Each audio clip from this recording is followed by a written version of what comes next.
Fox Sports. We are Baltimore. We are Arizona.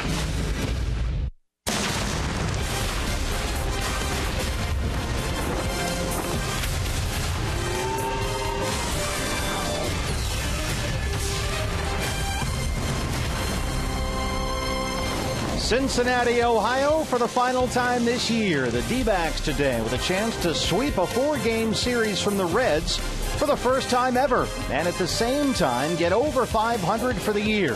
It's Arizona Diamondbacks baseball, and it's brought to you by Sanderson Ford. A hot summer day in Cincinnati. It's the D-backs and the Reds on Fox Sports Arizona. And good morning from Great American Ballpark. Welcome to the broadcast. Steve Berthew, Bob Brenly along the way. The Diamondbacks today go for this 4-game sweep.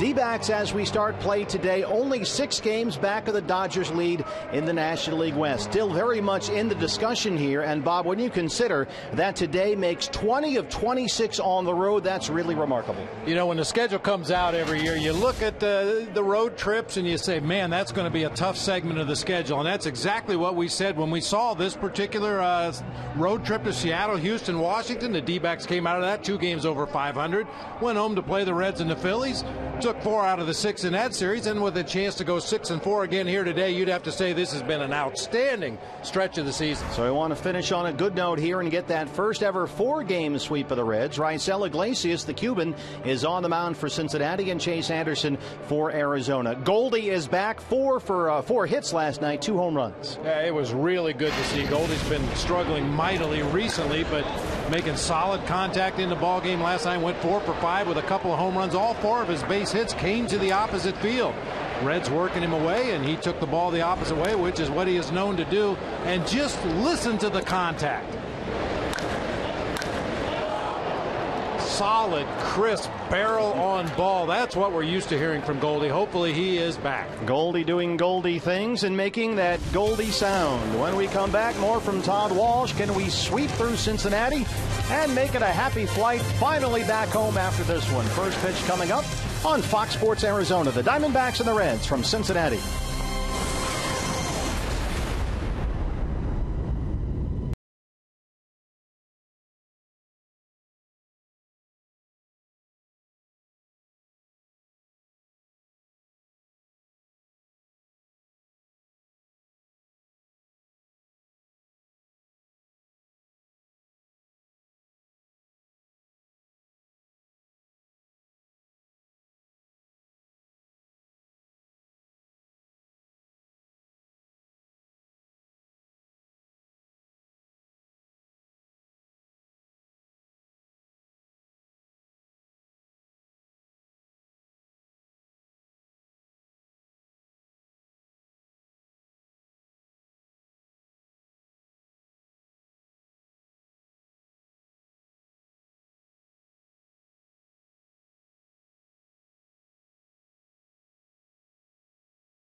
Sports Arizona is brought to you in part by Cox Gigablast. How will you live the gig life? By Lone Butte Casino. You're in for more winning moments at Lone Butte Casino. And by Jack in the Box. For a limited time, try the new Portobello Mushroom Buttery Jack with melted garlic herb butter. And we welcome you back to Cincinnati, Ohio. Our exclusive coverage of Diamondbacks baseball continues here at Fox Sports Arizona. Diamondbacks and the Reds. I'm Todd Walsh inside the Arizona Diamondbacks dugout. I think we have driven the point home for the last 40 minutes that this is the final game of this 10-game road trip and the final game of this 4-game series. The Diamondbacks have strung together 3 wins in a row, and perhaps the key going into this one today is, hey, get greedy. Don't settle for 3. Complete the deal, something I talked to Diamondbacks manager Chip Hale about last night. We'll come back tomorrow. This will be out of our mind. We're really good about staying in the now, and it's important, very important. And plus, I just told our coaches, I said, I want to have a happy flight one of these times. We've been flying after a lot of losses, so let's get a win tomorrow so we can have a happy one. There you have it. There's the goal. We've set the table. Hope you're ready for this one back in the Valley on this Sunday morning, merging into, of course, Sunday afternoon. When we come back, we'll get it up to the broadcast booth. Steve McNeil and Bob Brenly have the call. Here we go, folks. It's the Reds and the Diamondbacks from Great American Ballpark in Cincinnati, and it's straight ahead. Enjoy the ride.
To sweep the series here and get over 500 for the season, it would be the D-backs' first ever 4-game sweep of the Reds and would give them a 6-4 record for this latest 3-city 10-game road trip. Your Arizona Ford starting pitcher for Cincinnati is 25-year-old rookie right-hander, the Cuban Raisel Iglesias. And the Reds may really have something here. He has pitched very well since the All-Star break. Here's hitting coach Turner Ward. We've seen Despaigne a lot over with San Diego, and he's very similar in a sense that he uses a lot of different arm angles and uses of course multiple pitches in different arm angles. He's got a little bit more velocity than Despaigne in San Diego, but he was a tough competitor for us last time.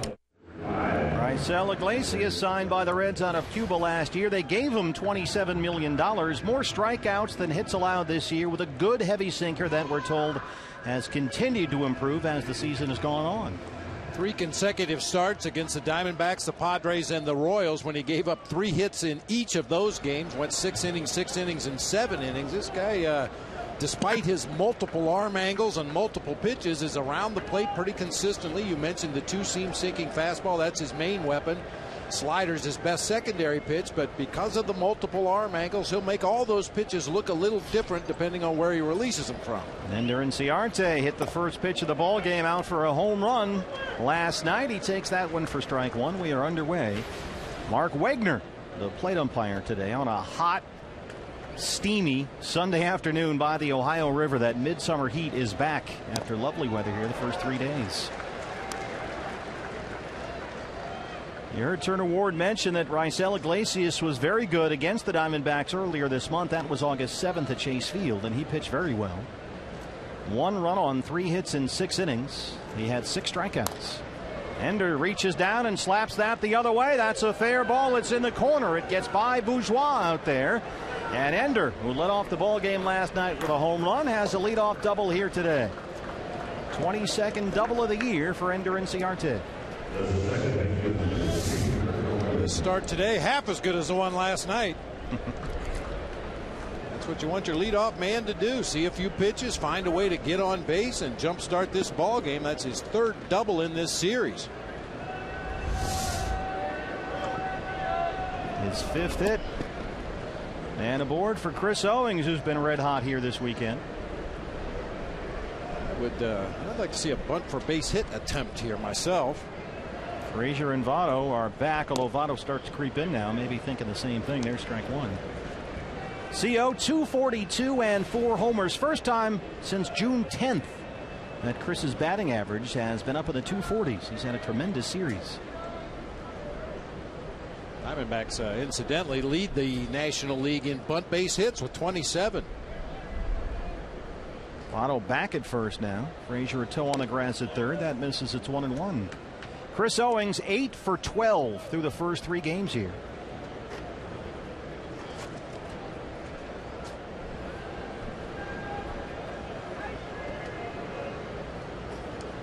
One and one.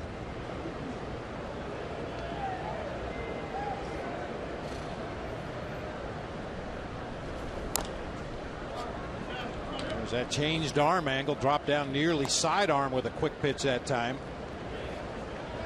I think we talked about it at Chase Field when we faced Iglesias earlier this year. A real good comp is Orlando Hernandez, El Duque. He's even built a little bit like El Duque.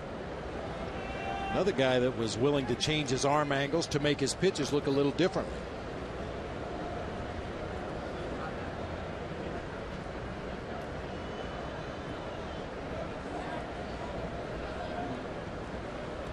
Iglesias better command with that sinker over the second half. He throws it more than any other pitch he's got, as we just saw. And it's had more jump to it lately, more velocity, more movement. Getting a lot of ground balls with that sinker now than he was earlier in the year. Gets Owings to chase for his first outs. The lineup for Chip Hale's Arizona Diamondbacks. We've seen Ender Inciarte at the top. He'll be out in center field spelling A.J. Pollock today. Chris Owings at second base, 8 for 12 in this series. Paul Goldschmidt came back to life last night with 4 big hits, including a couple of homers. He'll be at first base. David Peralta in left. Wellington Castillo doing the catching. Jake Lamb at third. Yasmani Tomas out in right field with Nick Ahmed playing short and Chase Anderson on the mound. Paul Goldschmidt.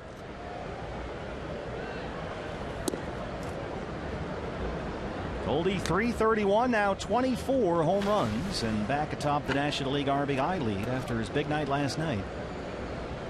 He had been 0 for 9 in the series with 4 strikeouts, but last night 4 for 5, a pair of homers. He drove in 4. And another RBI opportunity right here. That's in there for a strike, 1-1. Chip told us before the game today he thought a lot about sitting Goldie today, giving him a day off. He needs another one at least. And Chip said he even called Goldie after the game last night to check, but Goldie said he feels like he wants to be in there right now. He's got a lot going on. Paul's wife Amy is about to give birth to their first child. It could be any minute now. Hang in there, Amy. But Chip said both he and Goldie know that when the baby finally arrives, and fingers crossed it's this week, then he'll be gone for 2 or 3 days, and that's where he'll get a break from the everyday grind. So he is in there today with the expectation that he'll miss a few days coming up here very soon. He's off a close one there. It's 3-1. I asked Chip, do you feel like impending fatherhood has had anything to do with the recent skid? And he said absolutely not. Nothing to do with it whatsoever. He's been an outstanding husband. He'll be a great father. That's all taken care of.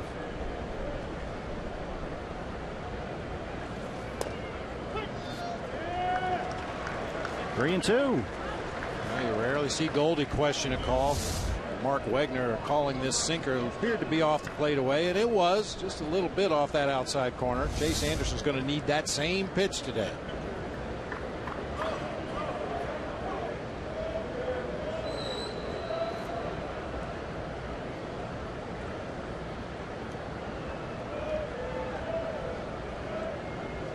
Three and two.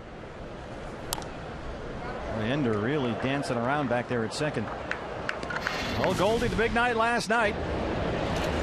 2 home runs, his first since July 27th. He had homered only twice in his previous 49 games, but he hit a pair last night. Just his second and third homers since the All-Star break.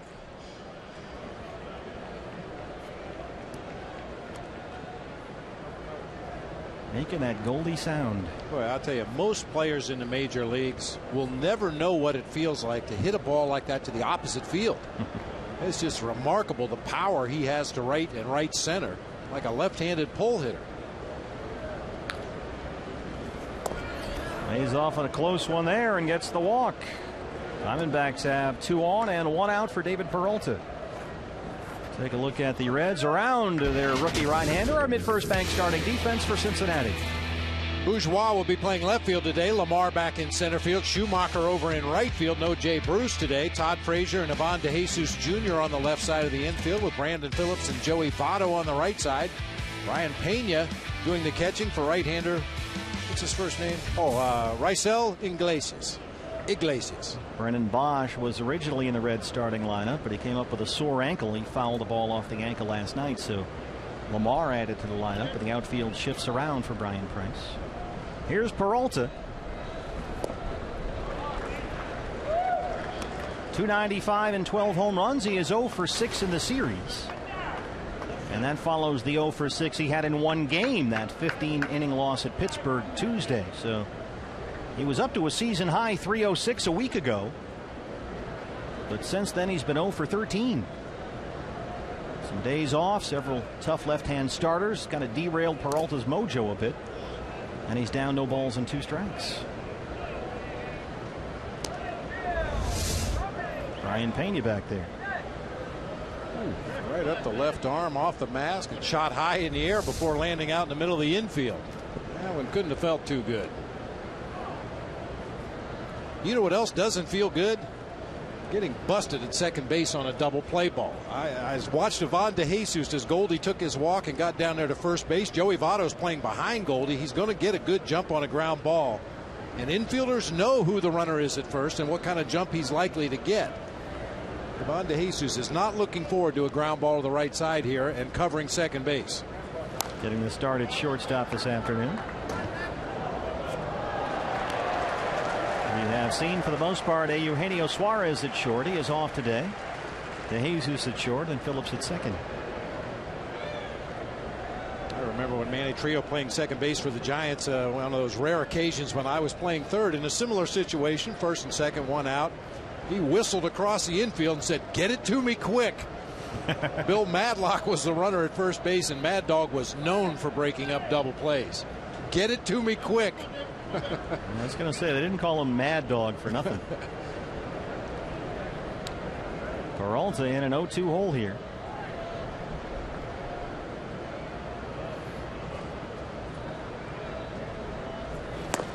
He gets Peralta. Second strikeout for Raisel Iglesias, 2 down. That's the pitch that David, for the most part lately, has been laying off. He's got a lot of life on that fastball. He does rely heavily on the 2-seamer, but in counts like that, he'll elevate a 4-seam fastball, put a little extra velocity on it, and go up that ladder. So it's up to Wellington Castillo. 2 on and 2 out. .237 and 15 homers, 13 of those home runs coming with the Diamondbacks.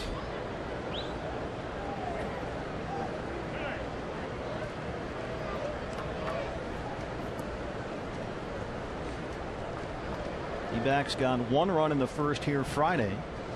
3 runs in the first last night. Chance to put some runs up there again.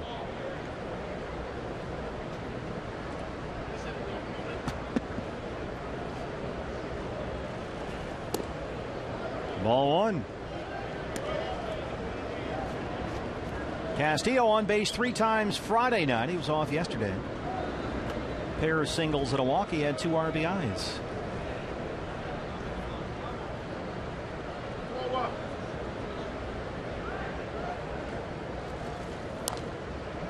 Talked a lot about Raisel Iglesias in that sinker. He's also got a slider that's come along nicely, and that's the pitch on which he'll change that arm angle like so many Cuban pitchers tend to do. And he is learning over the course of this his rookie year to add and subtract with that breaking ball. He'll vary the speeds. He'll give it different looks. We saw Chris Owings chase one for a strikeout a couple of batters ago.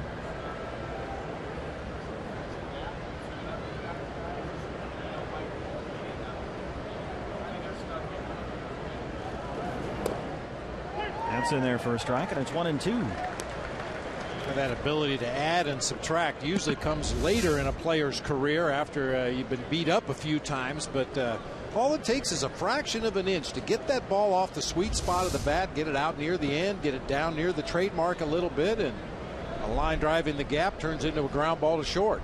And Iglesias is getting those pitches away from righties that are not strikes. He's getting them called by Wagner back there. You go there again, and there it is. 3 strikeouts in the inning for Raisel Iglesias. He strands 2. Chin-ups for Chase Anderson when we come back.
Score bottom first set to go. Your Arizona Ford starting pitcher for the Diamondbacks is Chase Anderson. Briefly optioned to AAA Reno after a disappointing effort at Pittsburgh earlier on this road trip, but a chance today to return to form in this series finale. Here he is. I have to really learn to keep that fastball down. I mean, my fastball is not going to overpower hitters like we all know, but if I keep it down and have some late movement at the bottom of the strike zone and get a lot of ground balls like I did early in the season, that's my main goal, to attack the hitters and, not be so, how could you say, not nibbling on the corners, use the plate. What do you think? Well, I think that's a real good plan of attack for Chase Anderson. The other alternative would be to try to do what Mike Fiers does. Pitch higher than high. Go above the top of the strike zone with that four-seam fastball. But I think Chase is on the right track. The more pitches you can keep down there around the knees, better chances of getting ground balls. Diamondbacks 5-1 against the Reds this season. Cincinnati last in the NL Central and stuck in an 8-game losing streak. So they are anxious to get off the schneid here, as Jason Bourgeois leads it off. And there's strike one. Bourgeois, 228 and a home run. He was originally in there in center field. He moved over to left field when they scratched Brennan Bosch. So it's Lamar in center and Bourgeois in left. Schumacher in right.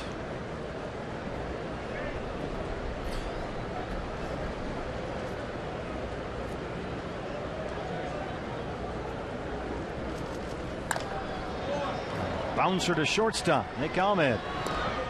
Good start for Chase.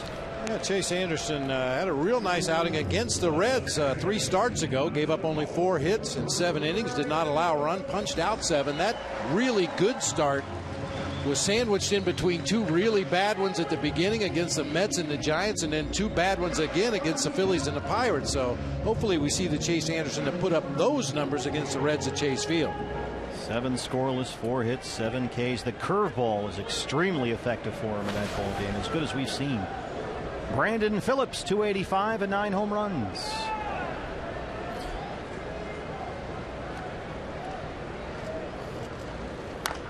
First pitch swinging, shoots it toward the right field corner, but it's in the seats and out of play. The lineup for Brian Price and his Cincinnati Reds, 25.5 games out, last in the NL Central. Jason Bourgeois in the left, Brandon Phillips at the plate right now. He'll be at second base. Joey Votto having a typical Joey Votto series. He'll be at first. Todd Frazier at third base. Brian Pena doing the catching. Ivan DeJesus Jr. at short. Skip Schumacher in right. Ryan Lamar in center field. And Raisel Iglesias on the mound. That one tied Phillips up inside, and Chase is ahead 0-2. Brandon Phillips, 1 for 6 in the series. Singled last night, struck out twice. Did not start either of the first 2 games with that right biceps inflammation.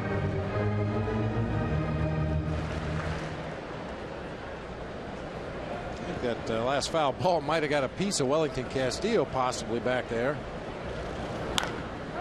Knocks it into right.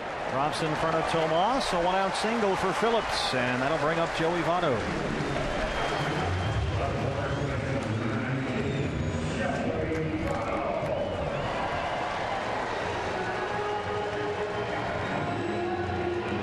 Votto, 310 and 23 home runs.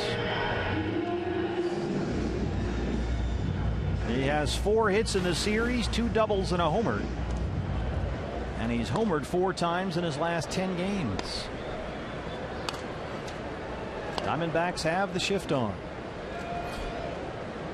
Nick Ahmed, the lone infielder, on the left-hand side. To watch Phillips. He's run a lot more this year than he has in recent seasons. We've been talking about Joey Votto's amazing run since the All-Star break. Last night was his 9th game reaching base safely 4 times since the All-Star break. Only Goldie, Andrew McCutchen, and Anthony Rizzo have that many in the National League for the entire year. He's had 4 of them since the break.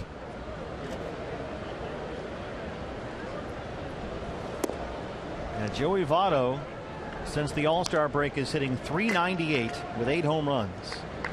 But as you mentioned, Bob, the number that makes you go, is the on-base percentage. Just over .560 for the on-base percentage in the second half of the year.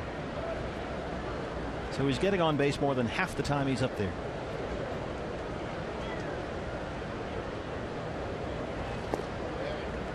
And he does that by being very selective at the plate.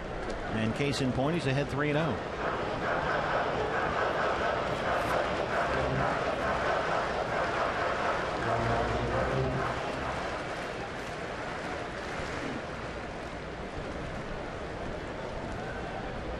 Votto throughout this series, really throughout his career, you'll see him talking to himself in the batter's box, maybe anticipating the next pitch or reminding himself of certain keys in his swing. There goes Phillips, ball 4.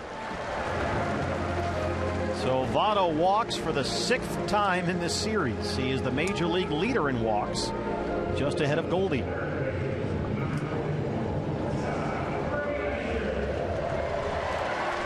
It doesn't seem that long ago we were talking about Joey Votto and how the fans and maybe even some of his teammates and some of his coaches wish he would go out of the zone a little bit more, swing at some of those borderline pitches and try to drive in some more runs. But Joey Votto sticks with his game plan. He knows what he can handle. He knows where the strike zone is, and he refuses to go out of it. Well, this is the same mess in which Raisel Iglesias found himself in the top half of this inning. 2 on, 1 out. Iglesias got a pair of strikeouts. Let's see what Chase Anderson can do here against Todd Frazier. With Brian Pena, the catcher, on deck. Frazier 263 and 29 homers. And his bat, which had been slumbering for 2 months, has come alive in this series. He's got 6 hits, 3 of them doubles.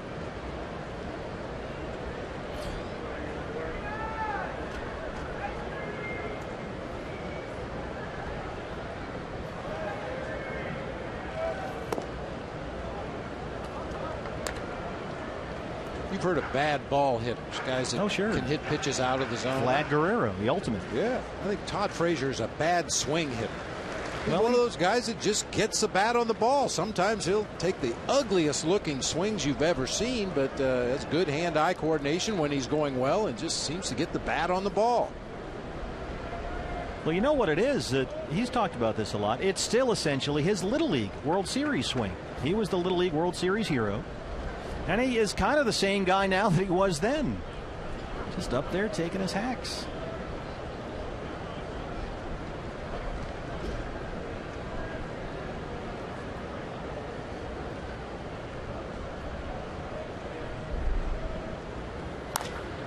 Gets this up in the air, high and deep to right center. Tomas calls off Inciarte. Now Ender will take it. And Phillips tags and heads for third. That's the second out. A look at the Diamondbacks around. Chase Anderson, our mid-first bank, starting defense. Peralta in left, Inciarte in center, Tomas in right field. On the left side of the infield, it'll be Jake Lamb at third and Nick Ahmed at shortstop. On the right side, Chris Owings at second, Paul Goldschmidt at first, Wellington Castillo doing the catching for right-hander Chase Anderson. And now Chase needs to make a pitch against Brian Pena, the switch-hitting catcher. He's got Phillips at third and Votto at first with 2 outs.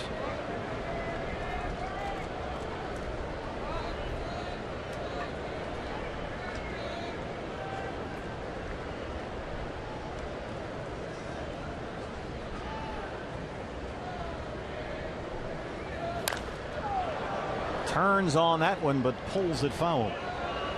Look at Ivan DeJesus Jr. in that on-deck circle. I mean, you talk about sneaking around trying to get an angle on that opposing pitcher. He's almost behind home plate. It's like he's trying to photobomb Brian Pena.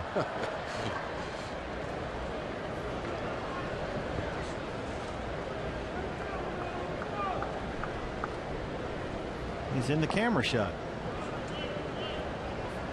There he is again, sneaking in. That one misses away. 1-1. Hate to keep saying back in the day, but back in the day, I know some pitchers. I caught some pitchers that would have thrown one at Ivan DeJesus if he tried to sneak around like that and get a look at the release point of Chase Anderson. They just wind up and fire one over there in the on-deck circle. Easy fly ball to left. That's the pitch that Chase needed. Peralta's under it. And a good job there by Chase Anderson. He strands 2 and keeps it scoreless in Cincinnati.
It's now time for you to tweet your strongest fan photo. Use the hashtag AZDataStrongFan, and you just might see yourself at an upcoming broadcast brought to you by T-Mobile.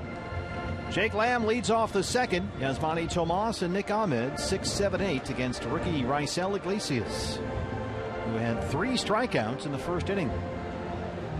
Worked around a double and a walk.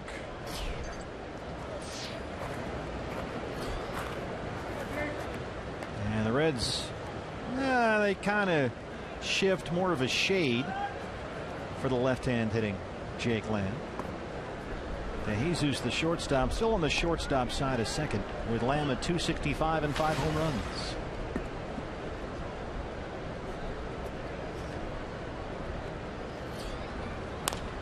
That is well hit right through the shade by a diving Brandon Phillips, and Jake Lamb has a leadoff single. Oh, yes.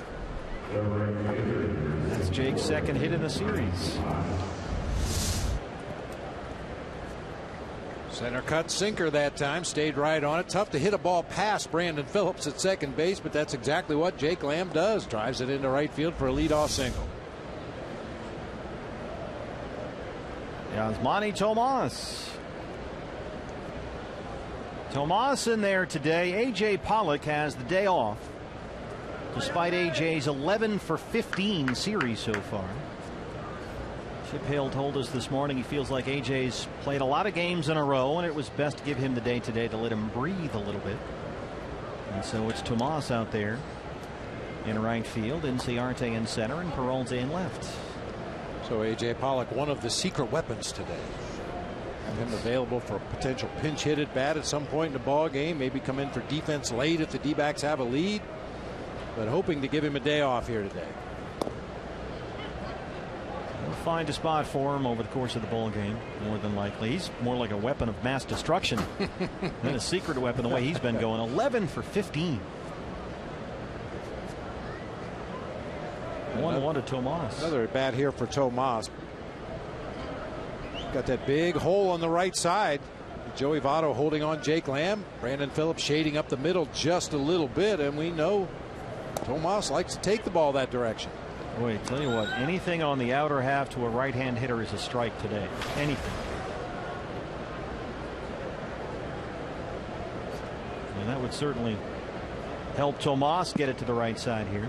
But you've really got to protect the outer half today with Mark Wegner back there. Look at that gap with Phillips near the bag at second, and Votto holding Lamb on at first. Iglesias is going to try and live out there. It's 1-2.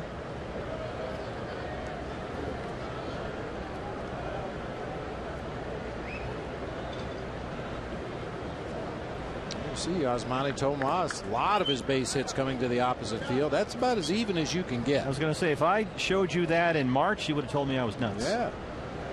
Well, you do anyway, but in this case. And he chases that pitch away and strikes out. 4 strikeouts already for Raisel Iglesias. Yeah, this is going to be a tough combo for the Diamondbacks right-handed hitters. If Wegner's going to continue to give him that sinker off the plate away, it makes that slider out there even more effective. Yeah, I don't blame you. All 4 outs recorded so far by the rookie right-hander via the strikeout. 1 away for Nick Ahmed. I mean, it's not only the called strikes that are off the corner that hurt a batter. It's the fact that you have to protect against that, and then a savvy pitcher can throw a slider out there in that same location, breaking away from you, and you end up chasing the pitch because you have to protect that outside corner and a little bit farther away.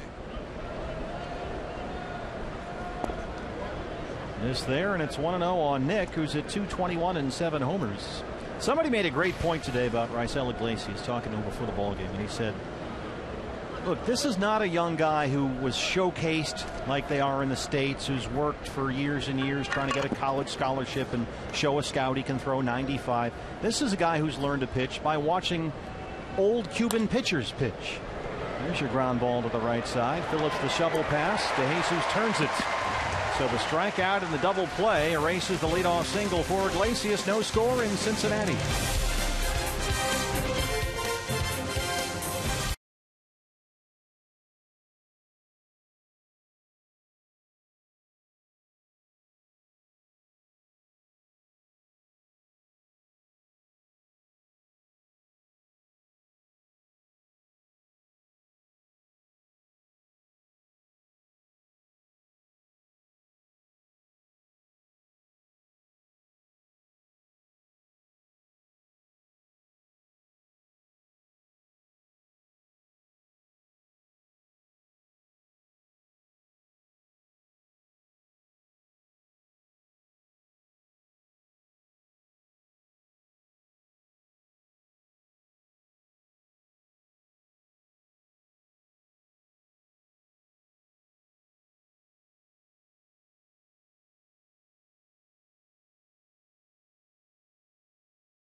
Part by your Valley Honda dealers, where you'll get more standard features for less money.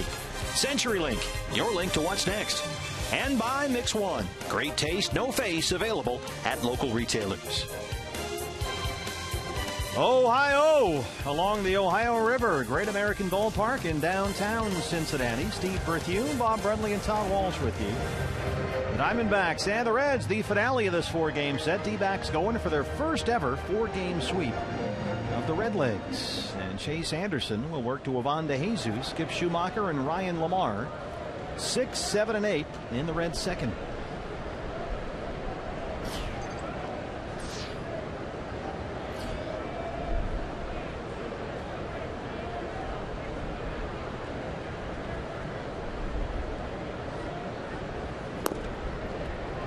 Ball 1 to DeJesus, 254 and 4 home runs.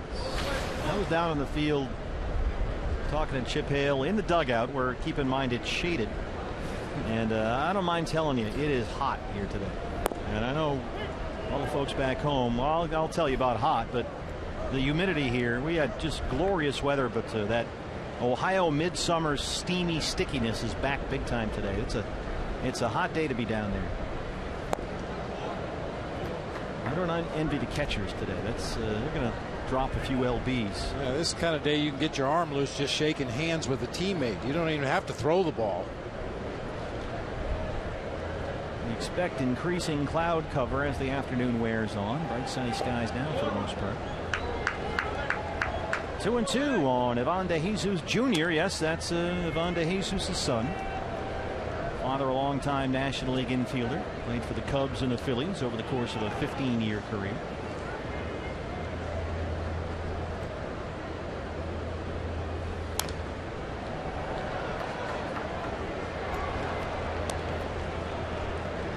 Two and two. DeJesus 2 for 9 in the series. He struck out 3 times. This is a guy that can start just about anywhere. Third base, shortstop, second base, left field. Drive that to right center for a base hit. A 1-out single for Ivan DeJesus. Second hit against Chase Anderson.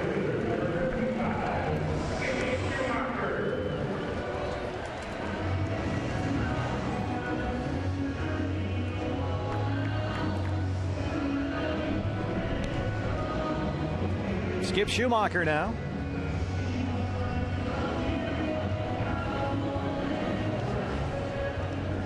His second start in the series. Started the opener in left field. He's out there in right today. 2-11 on the year.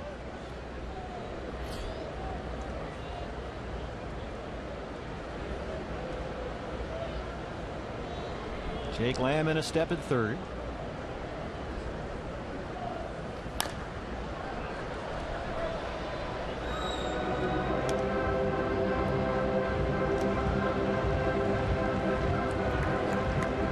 This is the kind of day you'd like to get your team off the field as quickly as possible. You don't want to have any extended innings or extended at bats where your defenders have to stand out there, the sun beating down on them. You want to get them back in that dugout, maybe up the tunnel where the air conditioning is, and let the Reds stand out there and absorb this heat and humidity. Yeah, this is mid-August in Ohio.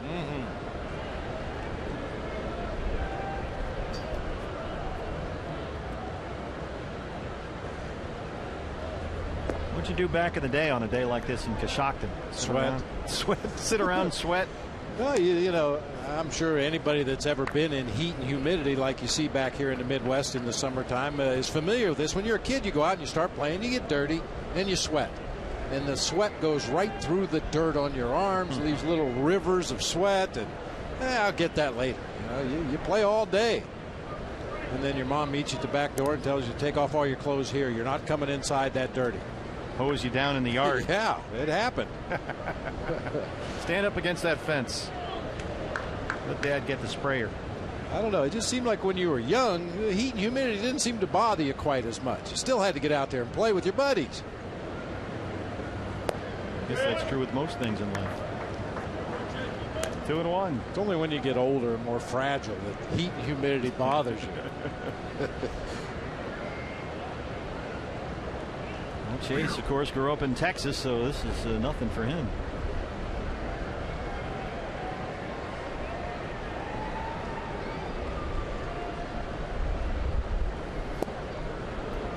Swing through that one. Good pitch from Anderson. 2-2. Change up, fading action. Schumacher out front. Schumacher's always geared to hit a fastball. He's a guy that has perpetually been hurt by straight changeup pitchers. He's got that pinch hitter's mentality, it seems like. Bounces this one, double play ball. Owings, Ahmed Gildy, they roll it. 2 down. That's what the doctor ordered.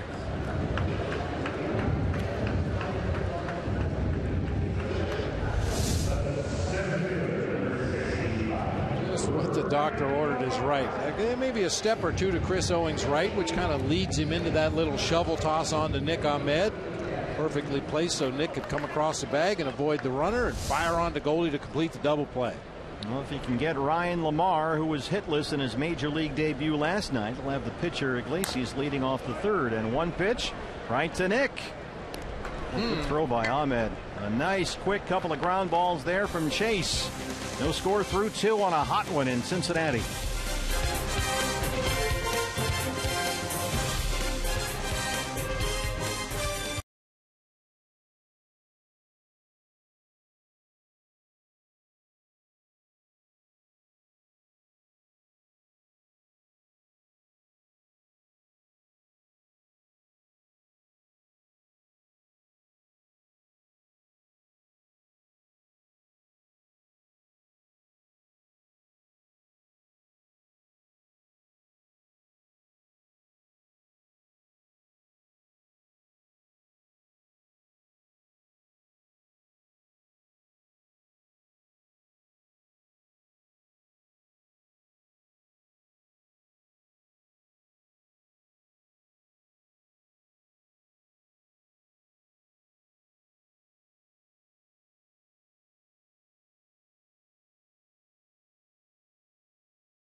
Major League Baseball history. You're going to like this one, partner. What do you got? Oh, your boy. August 23rd, 1989, in the 11th inning of a 22-inning game, Youppi became the first mascot to ever get thrown out of a game. Your sworn enemy. Oh, everybody's sworn enemy. Tommy Lasorda was the one that complained to the umpires because at Old Olympic Stadium they had metal roofs on the dugout. And Youppi and his big thunderous feet would get up on top of the dugout and stomp around and make all kinds of noise over the visitors' dugout. And eventually Lasorda and the Dodgers had had enough, so he went and complained to the umpire, and Youppi got triggered. Boy, you are really, that's as happy as I've seen you all week. Chase Anderson leads off the third. He's like your Lex Luthor. I never thought I'd have anything in common with Tommy Lasorda, but I appreciate what Tommy did getting Youppi ejected. Long overdue.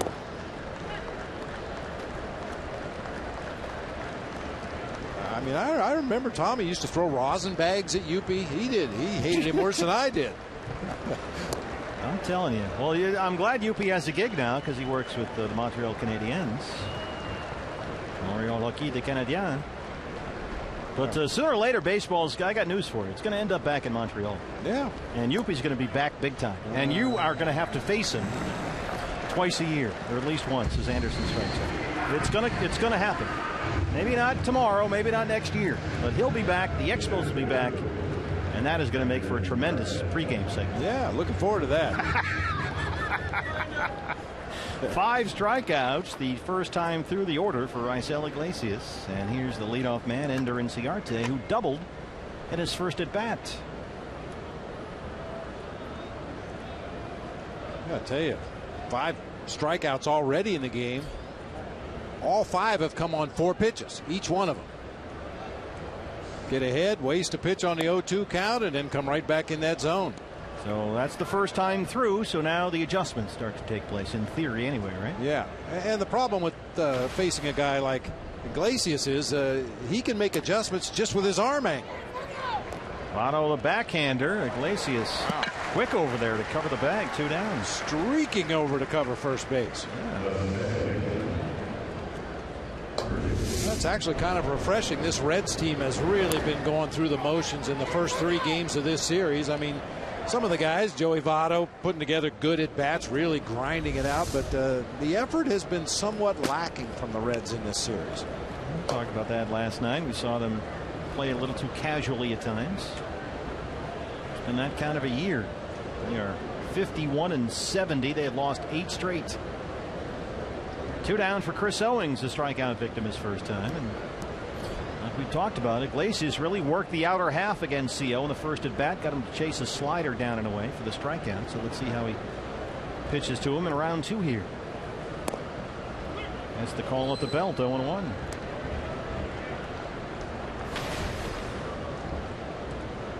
Eight for 13 in the series for CO, a double, a homer, and 3 RBIs.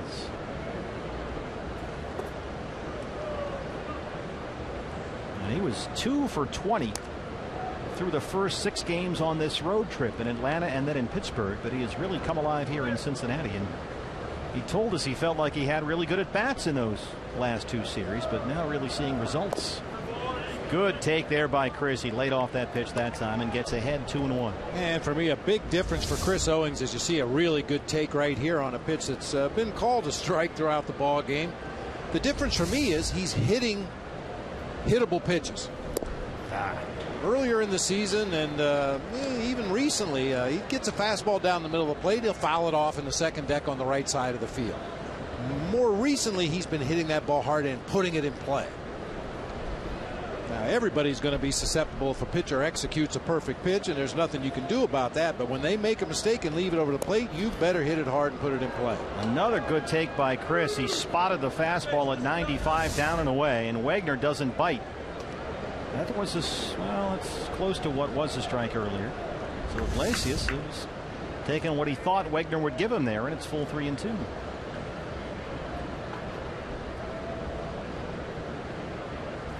They go right back. CO lifts it in the air to center. Lamar races it down. That's 5 in a row. Retired by Raisel Iglesias. No score in Cincinnati.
as soon as they made that call, I was mad at the umpire the entire game.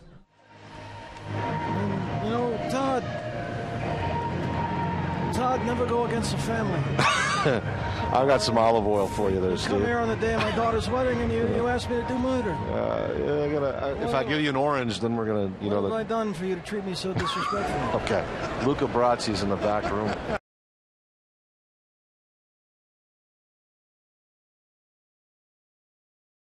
Inciarte, his candor last night about that play that started off, I guess, game 2. Obviously, the homer on the first pitch in game 3. But Chip Hale was telling us today that it was obvious something was wrong with him the whole game. He went 0 for 4.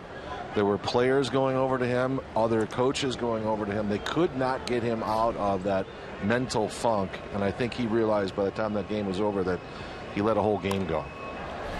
Iglesias bunts it right back to the mound. Chase has it, 1 away in the 3rd. Yeah, we talked about that when that happened. Ender internalizes that stuff, you guys, and it just kind of simmers. Yep. And it was a great point, Todd. You could see it happening throughout the ballgame. Yep. Yeah, not only that, but it simmers with the umpire that you show up. You throw your hands in the air and make a big deal out of a bad call, and umpires don't forget that stuff. Oh, really? You thought that one was bad? Watch this. Ender just needs to learn to keep it a little more under control, not quite so demonstrative when he's upset, and find ways to snap out of it quickly. Michael Corleone didn't forget either. Fredo. As you have Bourgeois gets a base hit the other way. As you have adopted the nickname Lightning, I think we should start calling Ender the Godfather, because he sounds like Vito Corleone. He really does. Yeah, I agree. Can we not include Godfather 3 though? Can we just? That never happened. What are you talking about? Thank you. Vito Inciarte. I'm gonna go get some cannoli. Give it to Clemenza. So Bourgeois, 1-out single. Here's Brandon Phillips, who singled his first time up. Call him the Godfather. You could call him Vito Inciarte. I wonder if Ender's ever seen the Godfather. Do they show the Godfather in Venezuela? I'm sure they do. Got to, right? Subtitles. Is Todd still here? Yeah, he's still here. This is a big day. I mean, back in 03, this was going to be our Geico this day in baseball history. What is it? At Yankee Stadium, a full house came out to watch the Yankees retire Ron Guidry's uniform, number 49. Attaboy. Now, thank you. We know his nickname, right? Yeah, he knows what's coming. Yeah. Louisiana Lightning. Thank you. Now, thank you very much. A lot of people don't realize that it's Louisiana because that's where Ron Guidry was from, but Lightning because he was a big Todd Walsh fan. There you go. Who isn't? Okay.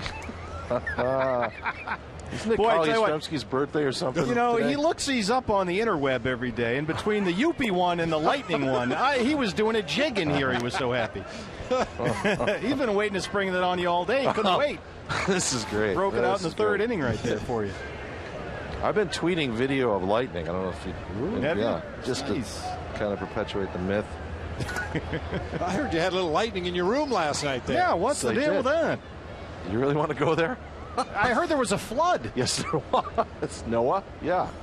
That didn't happen to you guys? No, we're on the good side. At 4:47 in the morning, it didn't rain in your room? The sprinklers go off? No, it was there was a pipe that burst apparently somewhere above the 8th floor. Scott is my witness. I did leave my tub running last night when I fell asleep. I'm on 9, so. Oh my God. Sorry, Todd. No problem. Wait, you were in 902, right? Yeah, that makes sense now. Oh God. Well, you got to be careful because you got lightning and water. That's dangerous. It's a bad combo. Yeah. If you call down to the front desk, they'd have brought you up an umbrella. Oh, I called. What'd you do? Sleep in the hall? The rest of the night, just come down to the ballpark at 5 in the morning. It was a fascinating experience. It was 4:47 in the morning. I would just let you know. That's what you want on the last day of a 3-city 10-game trip. Yeah, when you're looking at your bag and it's sort of elevating. You're like jumping in a suitcase like Leo in Titanic. Float away. Seriously, that didn't happen to you? No, we're on the good side. Okay. Just checking. We're up in the the penthouses. You guys aren't up there? Lightning brings its own atmospheric conditions and its own weather. Well, we have been wonderfully weather-free on this trip, so fingers crossed for the rest of this one. That's a fair ball. Steps on the bag, forces off, so you got to tag Bourgeois and complete this double play, and there it is. And that's the end of the inning. So for Todd Lightning Walsh and Bob Youppi Brenly, this is Steve Berthiaume. Fourth inning coming up.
This one had a little twist to it, however, as Brandon Phillips grounds the ball right to him at first base. Once he steps on that bag, it's no longer a force play at second base, so Bourgeois gets himself in a rundown and perfectly executed. Nick Ahmed made Bourgeois commit toward Goldie. Goldie was committed toward Bourgeois. That's how you end a rundown. And Goldie leads off the fourth. He walked his first time up against Raisel Iglesias, who's got 5 strikeouts and has retired 5 in a row. Going back to that outside corner for a strike, 0-1.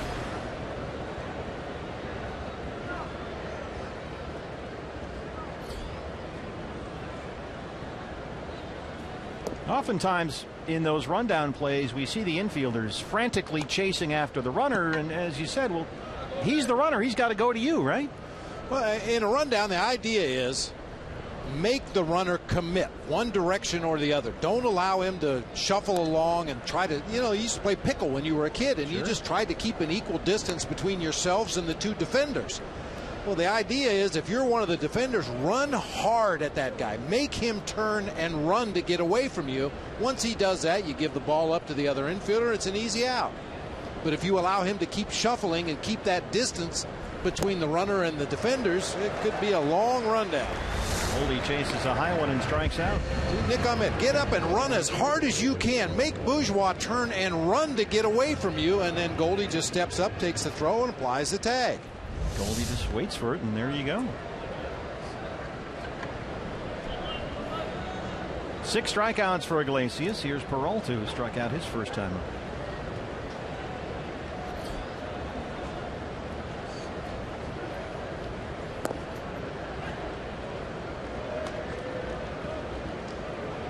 Iglesias has proved to be a pretty tough customer here. Just 2 hits, a walk. He's got 6 strikeouts. Mention how he pitched very well against the Diamondbacks at Chase Field August 7th. Reds were shut out in that game 2-0, but he had 6 strikeouts, gave up only 3 hits. And he followed that up with 8 strikeouts in 6 innings and a win at San Diego. And 7 scoreless innings of 3-hit ball in his previous start. That was last Tuesday here against Kansas City, so he has really pitched well this month. Ahead of Peralta, 0-2.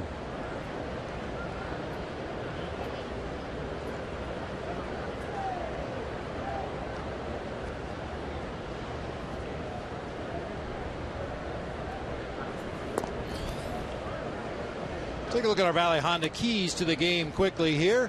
Jake Lamb waiting on deck. You heard Chip Bale talk about it. Smooth sailing. We'd like a nice, happy, smooth flight back to Phoenix after the ball game today. That means the D-backs have to win and tip the scales. Many times this year, the Diamondbacks have been battling to get to 500. Chance to go over 500 today. Great play by Joey Votto, and once again, Iglesias hustles over to that bag. 2 down.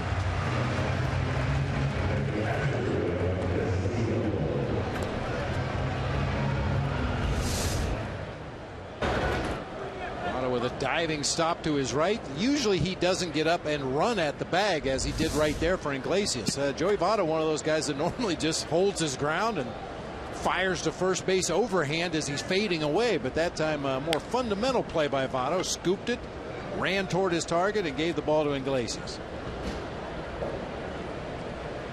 2 outs for Wellington Castillo, a strikeout victim in his first at bat.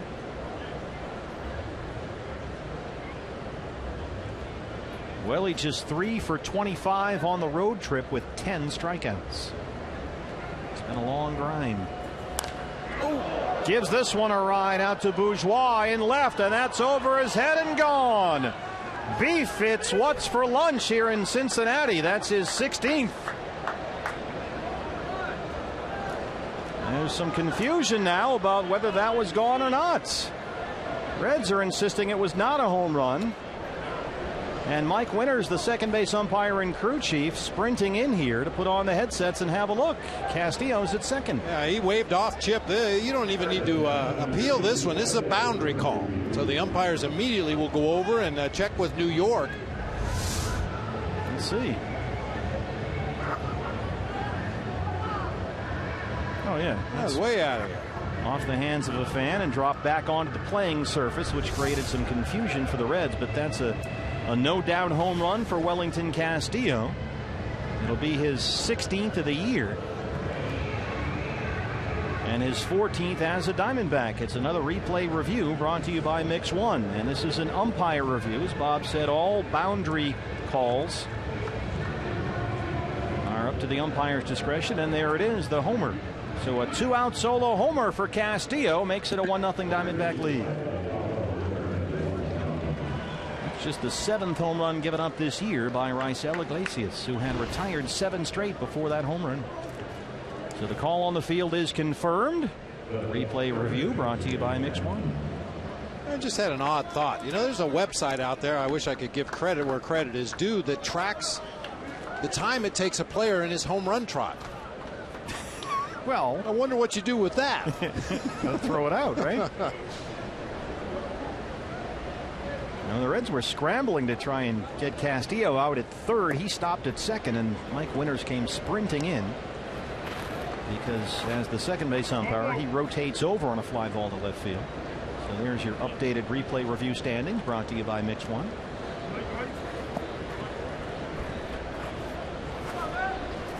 Yeah, we looked, okay, that's in the third row there. Yeah. And then you look down at the field. Wait, what's going on? And once I write it in my scorecard, it's a homer. I was going to say.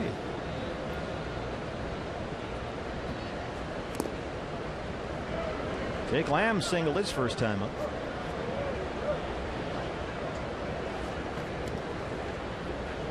Starting to get more cloud cover now. Players are thankful for that. And not as bright sunshine out there like we had through the first 3 innings. Not to mention the fans that are sitting out in that bright sunlight in the early part of this game.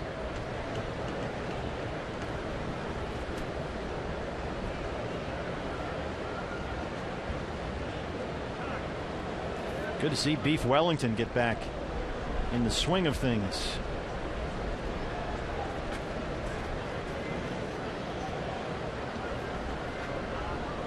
Driving the bus. Bus had to make a quick stop before going on to his destination. Jake Lamb strikes out. 7th strikeout for Iglesias, but Wellington Castillo opens the scoring. His 16th home run of the year, and it's 1-0 Diamondbacks.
At Cincinnati. Hey fans, follow the D-backs wherever you are, wherever you may be, with MLB.com at bat.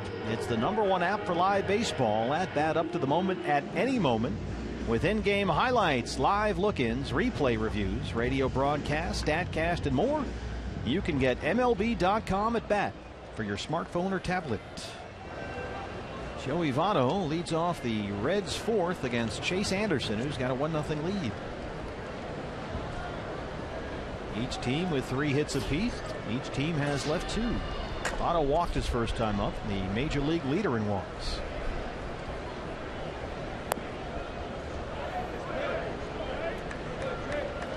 You mentioned Chase Anderson's last start against the Reds and how good his curveball was in that game. He's really trying to find it here in this ball game. Hasn't been able to throw it consistently for strikes, so just relying on his fastball changeup combination and trying to roll a curveball up there from time to time to see if he can find the proper release point.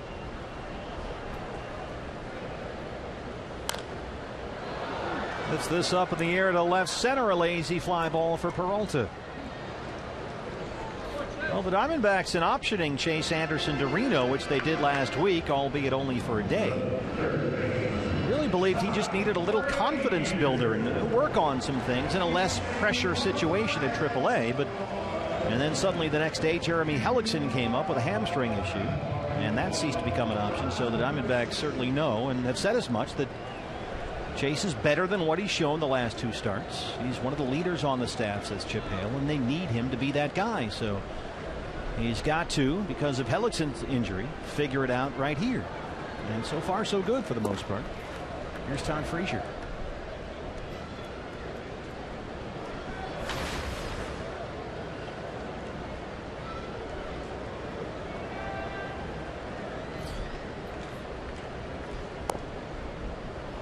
Missed away, 2-0.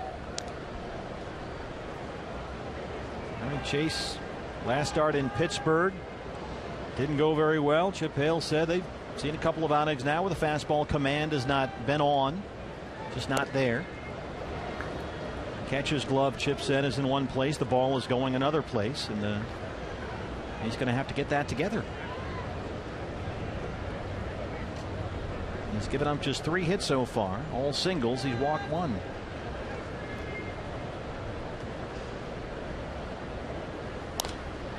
It's a pop up here, short center. Nick Ahmed drifting out there. Long run for Inciarte. He calls off the shortstop. 2 down. Here's pitching coach Mike Harkey talking about Chase Anderson. One thing I want to see from Chase is what I saw in the beginning of the first 10 or 12 starts, and that's his ability to make pitches with his fastball down in the zone. If you look at every time he's basically gotten hurt, it's because his fastball gets elevated in the zone. I mean, Chase was the Diamondbacks' most consistent starting pitcher all the way through the middle of June. There's Brian Pena with 2 outs. And that's what Mike was referring to. First 13 starts this year for Chase. He pitched to a 2.84 ERA and lost only 1 game. But then over his last 8 starts, the ERA 7.65, and he's gone 2-4. So a big difference right there. Little grounder to short. Nick Ahmed is there, and Chase Anderson has a quick 1-2-3 4th. He holds that 1-0 lead, and there's your shutdown inning.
farther than he's going to have to once he gets up on the rubber. Maybe not quite as extreme as we've seen Trevor Bauer, but some pitchers will do this. Throw their first couple of tosses from behind the rubber and then step up and go through their full windup, throwing their warm-up pitches. It's kind of like a hitter in the on-deck circle with the donut on the bat. Swinging a lead bat, a little overload training. Well, Wellington Castillo has driven in the game's only run so far. A solo homer in the fourth, his 16th of the year. And other than that, Raisel Iglesias has been outstanding. He's given up just 3 hits. He's got 7 strikeouts. 8 strikeouts is his career high. He's done that 3 times. And Yasmani Tomas, who struck out his first time up, will lead off the 5th.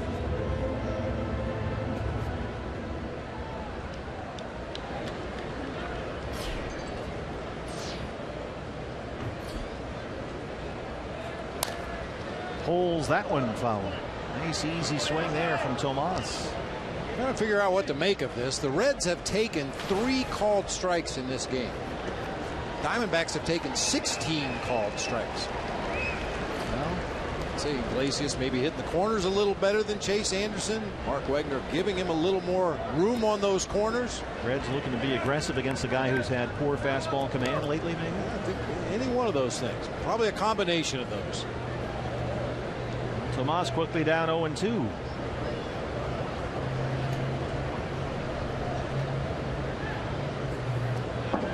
Just a bit outside. He tried the corner against.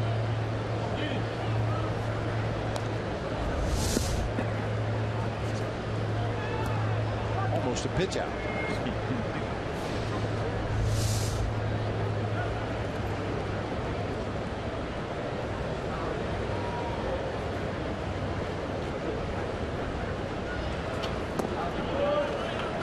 Hey fans, anytime the D-backs score 5 or more runs, Taco Bell is giving away 3 free tacos with the purchase of a large drink between 4 and 6 the following day at participating locations.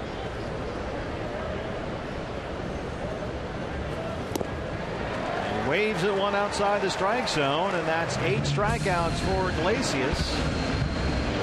Tying his career high. 4th time this year he's done that. We heard Turner Ward talking about the comp with Odrisamer Despaigne from the San Diego Padres, and it's very accurate. Not really built like Despaigne, but the same kind of pitching style, dropping the arm angle, making that breaking ball a little more of a sweeper. If he keeps his arm up high, it's more of a downer slider. Makes it look like a different pitch depending on where he releases it from. Well, he's from that Cuban school, it would seem. That, I mean, those guys, those pitchers, they're artists out there. They really are. They just freelance. They're out there playing jazz. They're not following the sheet music. I was talking about that earlier. Somebody made a great point today. He wasn't one of these young American kids in a showcase situation just trying to get a college scholarship. He's learned how to pitch by watching older Cuban pitchers pitch. And he's right from that mold.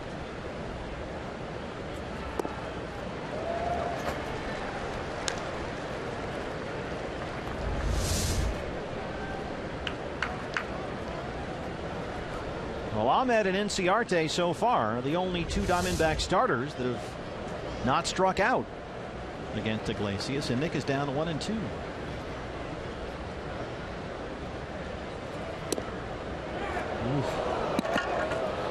Boy, anything out there, you just don't know. Just hold your breath. You just don't know. Good take by Nick. 2 balls and 2 strikes.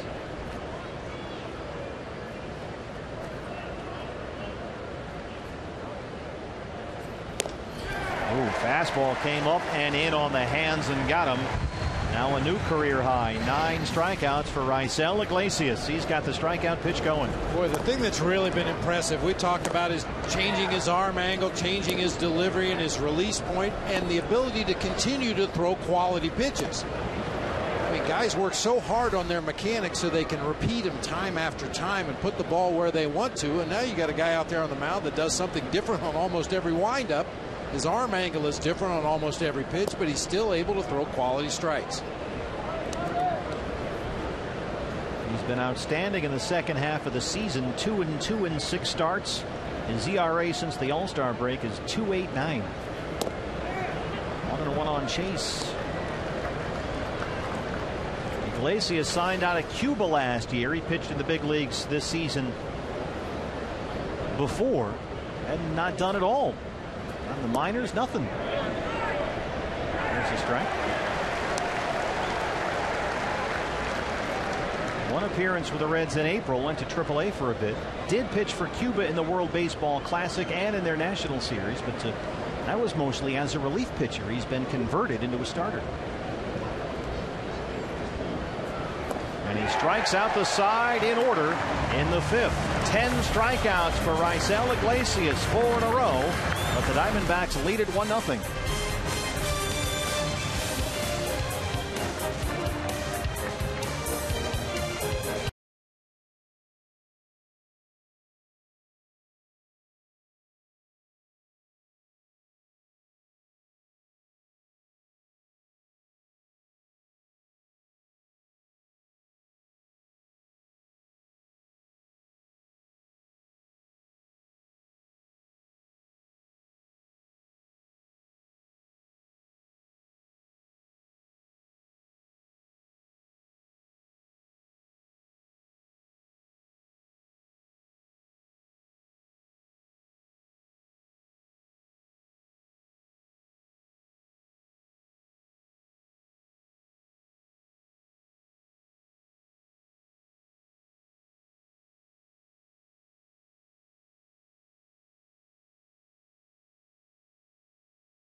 Is brought to you in part by Card Power from Arizona Federal Credit Union.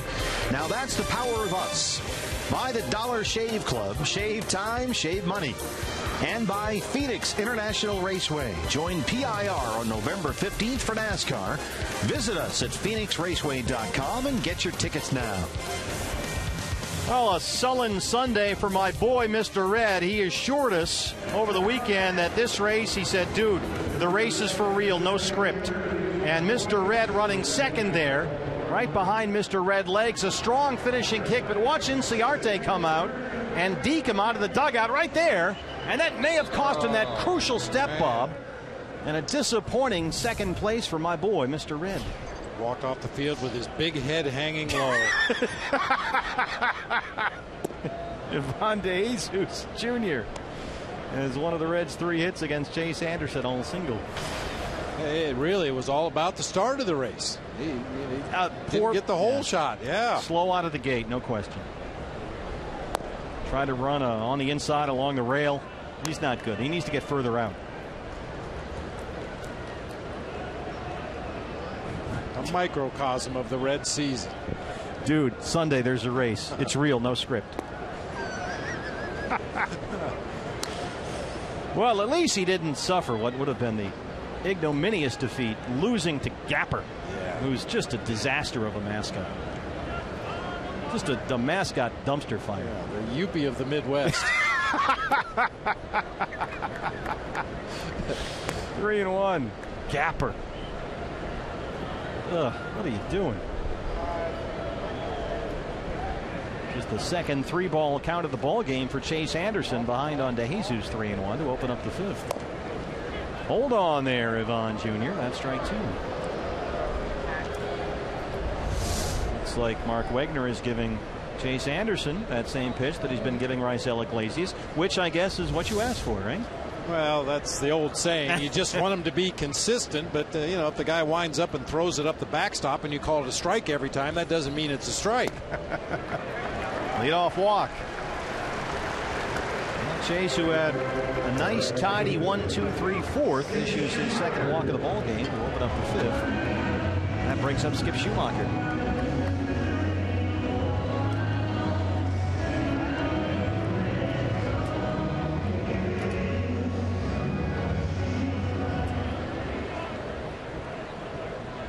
Schumacher grounded into a double play his first time up after DeJesus led off the second with a base hit. So let's see if Chase can roll another 4-6-3 here.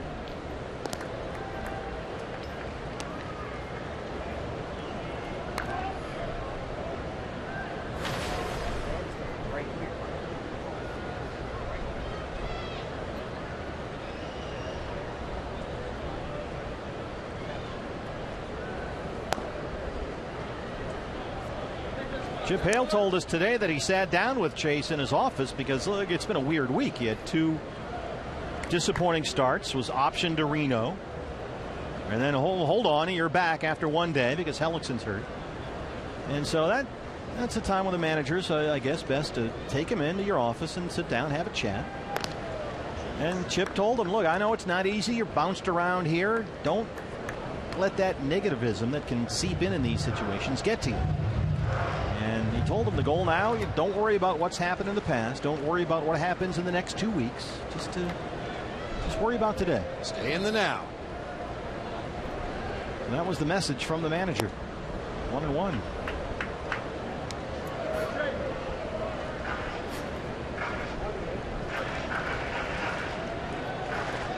I know you and Randy used to have those conversations all the time, right? Well, we never had to send Randy back to AAA. That's a good point. We thought about it a few times, but but you do have to manage. Sure. A younger guy like Chase is obviously quite a different example, but it's all part of the gig. These guys are your thoroughbreds. You got to get them out there every 5th day.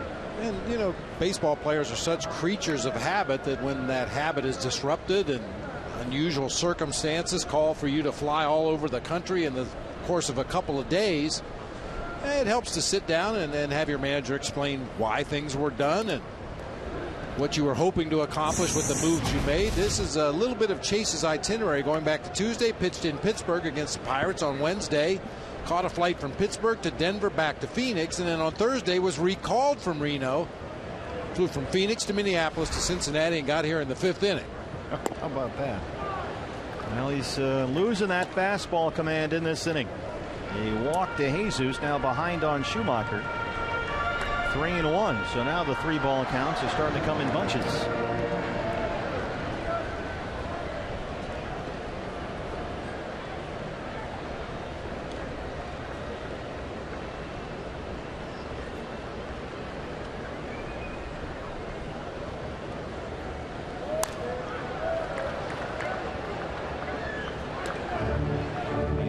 Full to the first 2 batters in the inning. Ryan Lamar, the rookie, on deck.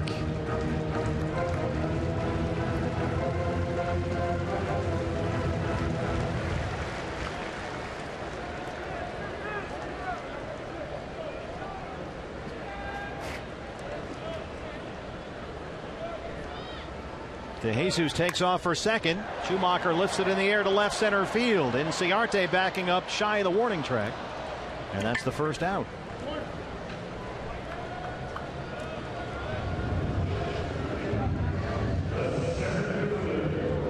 Well, still looking for his first big league hit after his major league debut last night. Ryan Lamar, a late addition to the lineup this afternoon after they had to scratch Brennan Bosch, who has a sore ankle.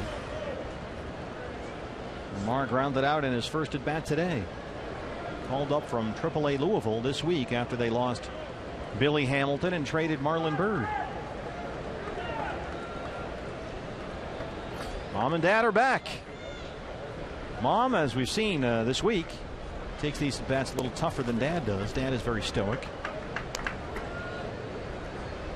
Mom she just grinds these out, man. Every pitch. I don't think, in fact, Dad has blinked in this series.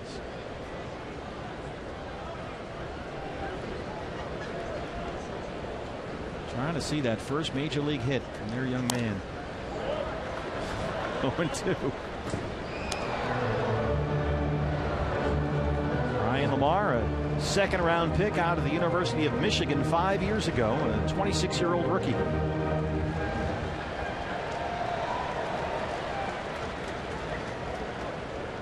He's 0 for 5 last night, struck out twice, 0 for 1 so far today.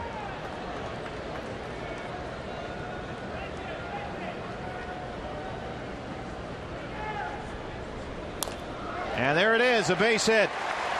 First major league hit for Ryan Lamar. And Dad almost jumped out of his shoes. Breathe, Dad, breathe. Congratulations to Ryan Lamar. Now don't do it again.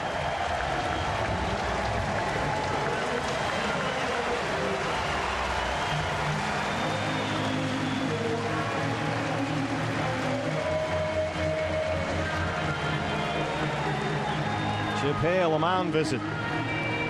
This inning has not gone the way he's liked. Chase had been in really good shape here, giving up only 3 singles through 4 innings, just 1 walk. But he's got 2 on and 1 out with a pitcher Iglesias coming up. Yeah, seemingly a bunt situation for Iglesias. We'll see how Brian Price chooses to play it, but Chip Hale wanted to make sure all of his defenders out there know exactly what they want to do should the Reds pitcher try to put down a sac bunt right here.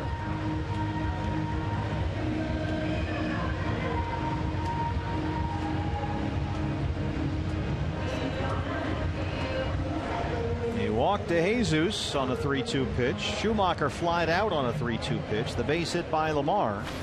2 on, 1 out for Iglesias.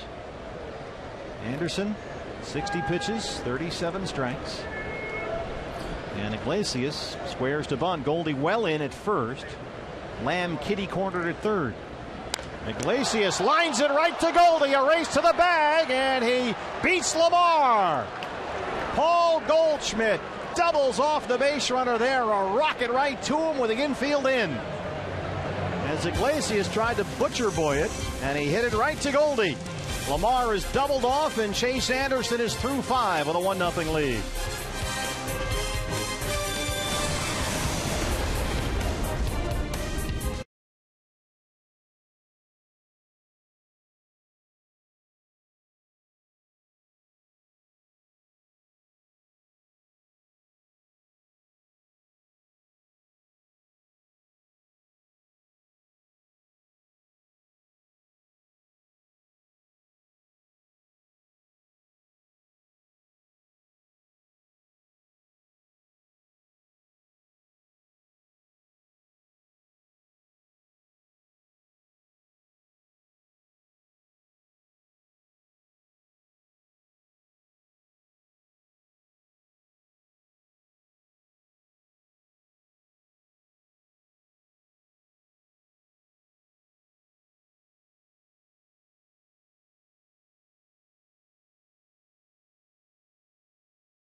Arizona have teamed up for the broadcast fundraiser to raise over $1.5 million for local charities.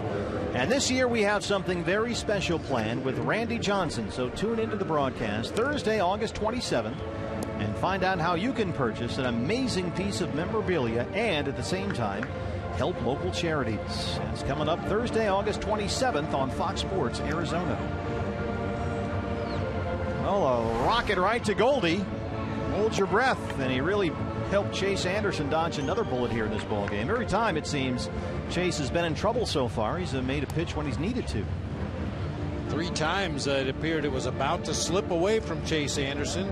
Got 3 double plays to get out of those jams. well, we call third base the hot corner, but when Goldie's coming in there expecting a bunt and gets a line drive hit right at him, it doesn't get much hotter than that. That was a missile. And now they'll go back to work on Raisel Iglesias, who has struck out 10 so far through 5 innings, including the last 4 he's faced. And Ender Inciarte is the only Diamondback starter today who has not struck out at least once against Raisel Iglesias. He has doubled and grounded out 1 for 2.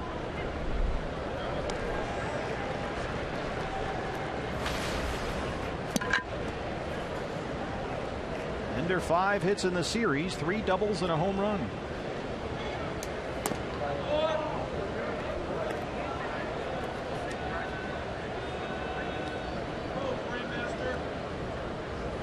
Todd Frazier, both feet on the grass at third. Takes inside, 2 balls and a strike. Hey fans, anytime the D-backs win, you win at Papa John's. Day after every Diamondbacks win, you get 50% off any regular menu price online order at Papa John's. Enter promo code DBACKS50 at papajohns.com. Iglesias 4 straight strikeouts, but he's behind on Inciarte, 3-1. He's walked only 1 so far. That was Goldie back in the first.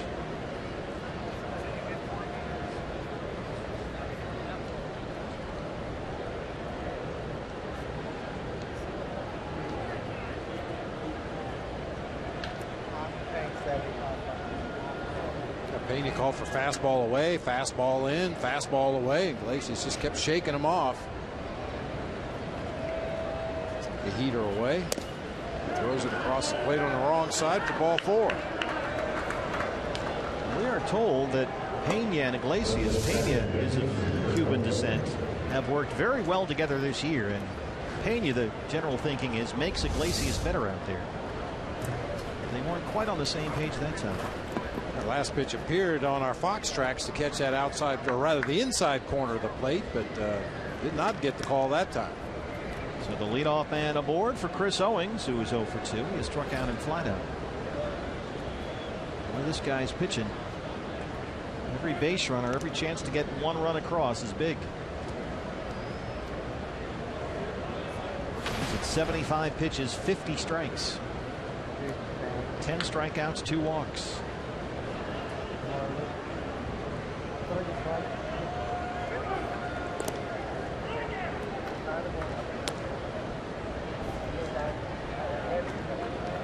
Look at this Diamondback lineup.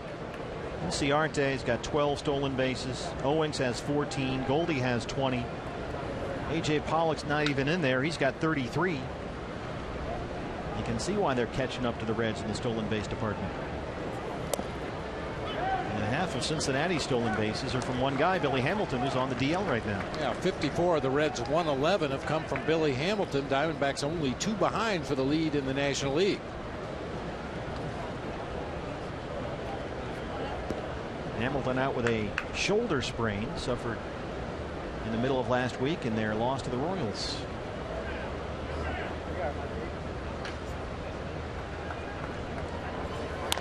CO lifts that out to right. Schumacher's there. One away. Well, even his outs lately, just the contact is better. He's hitting it more solidly. The outs are louder. You don't always get the results. We saw that in Atlanta and Pittsburgh, but he's clearly making progress. That's why you hear hitters talk and hitting coaches talk about sticking with the process, sticking with your game plan. You can't control the results. All you can do is make sure you're physically and mentally prepared for that day's ball game. You know what that guy on the mound features, and then just get a good pitch and put a good swing on it. You can't control where it goes after you hit it. Well, that's what Goldie was talking about last night, because everyone was asking him after his big night last night, 4 hits, 2 homers, about his recent skid, and he said you can't come through every time, or even a majority of the time. That's just the mathematics of success in this game. But he said the key for him was what you just said. Just keep doing the same thing. He's swinging the bat well. You know eventually it's going to change. I mean, he mentioned a couple of chances to come through with key hits in big spots against the Phillies back at Chase Field, and then several other times in Atlanta against the Braves, and he didn't get the results. But it's not like he went out and changed anything when he didn't get that big hit.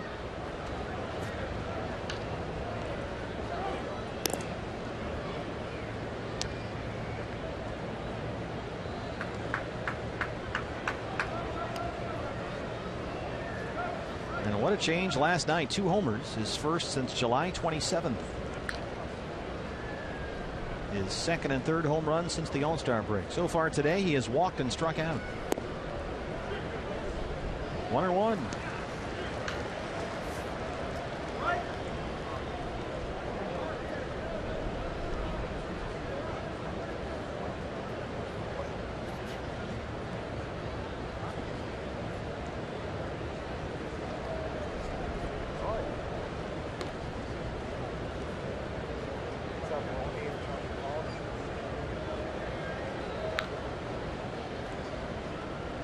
There goes Inciarte. Pitches inside for a ball, and the throw's into center field. Lamar is there backing up. It's a stolen base for Ender Inciarte. That's his 13th of the year. Boy, Brian Pena having all kinds of issues throwing that ball to second base. He does what we call shake the dice. Gets his hand back behind his head and then has to get his elbow moving forward. The ball, it's almost like he's shaking dice in Las Vegas. Ender Inciarte just outruns the catcher's throw that time. Coming up snake eyes back there. 80 pitches now for Iglesias, 53 strikes, 2-1 to Goldie with Inciarte at second.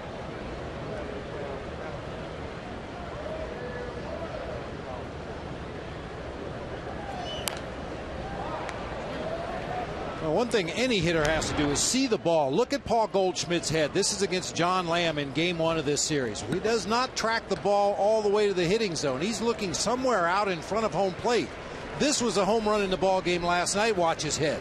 Right down the barrel of the bat to the point of contact, and a loud home run to the opposite field. See where his head is there? And then where his head is on the home run. A very subtle difference, but you've got to see it to hit it. Well, that speaks to what a lot of the fans have been concerned with, the fans that we talk to, because they automatically assume, well, Goldie's got to be hurt, right? Because something's wrong. Well, that's a great example of no, it doesn't necessarily have to be an injury or anything like that. And sometimes as a hitter, you don't even realize you're not tracking the ball as far as you should be. That's why that video work that Mark Grace and Turner Ward put in every day along with the players, you spot little things like that that maybe you wouldn't notice otherwise.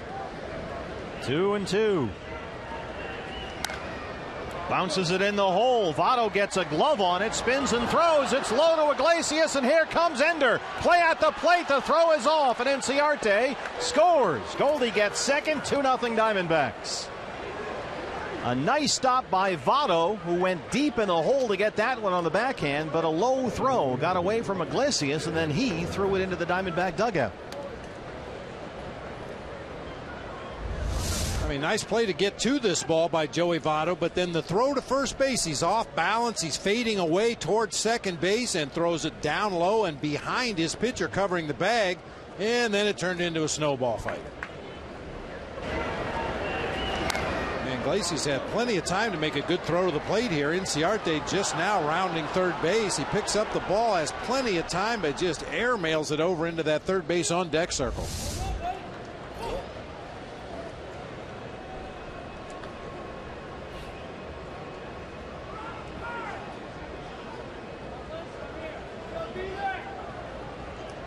Goldie at second, 1 out still. Here's Peralta, who's 0 for 2. You could conceivably see 2 errors on that play. Joey Votto for the bad throw to first base, and then Iglesias with the bad throw to home plate. Yeah, they just tacked on another one. So E3 and E1 on that play. E3 allowing Goldie to reach first and second. And E1 on the throw from Iglesias allowing Inciarte to score. 1-1 on Peralta. I just said it earlier in the ballgame. Joey Votto likes to do those kind of plays, fading away and throwing back at a moving target, and most of the time he's very accurate with that throw, but that time it certainly wasn't in a position that his pitcher could handle. Right back to the mound. They look Goldie back. Peralta 0 for 3. Tried to throw it away. 2 down. Yeah, once again, you see, he never plants his feet. He's fading away towards center field. Very hard to hit a moving target with an accurate throw when your feet aren't even underneath your body. You know, who used to make that play a lot and make it really well was Eddie Murray. One of the greats. You know, he didn't run over to first and give you a nice underhanded toss. Wherever he fielded the ball, he stood right there and threw the ball overhand to his pitcher. But he was very accurate. Well, Wellington Castillo up there with another run, standing at second and 2 outs. Beef a 2-out homer in the 4th, his 16th of the year. A solo shot, that was the first Diamondback run.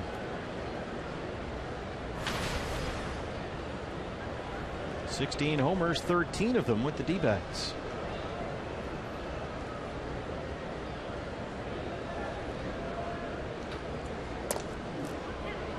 In there for a strike. It's 1-1.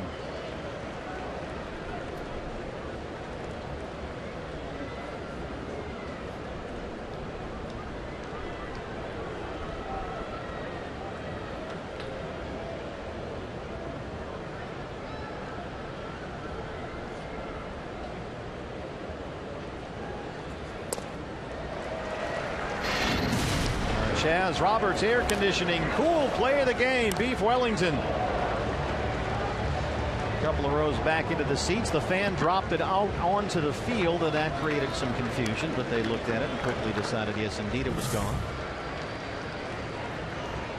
1-2 now.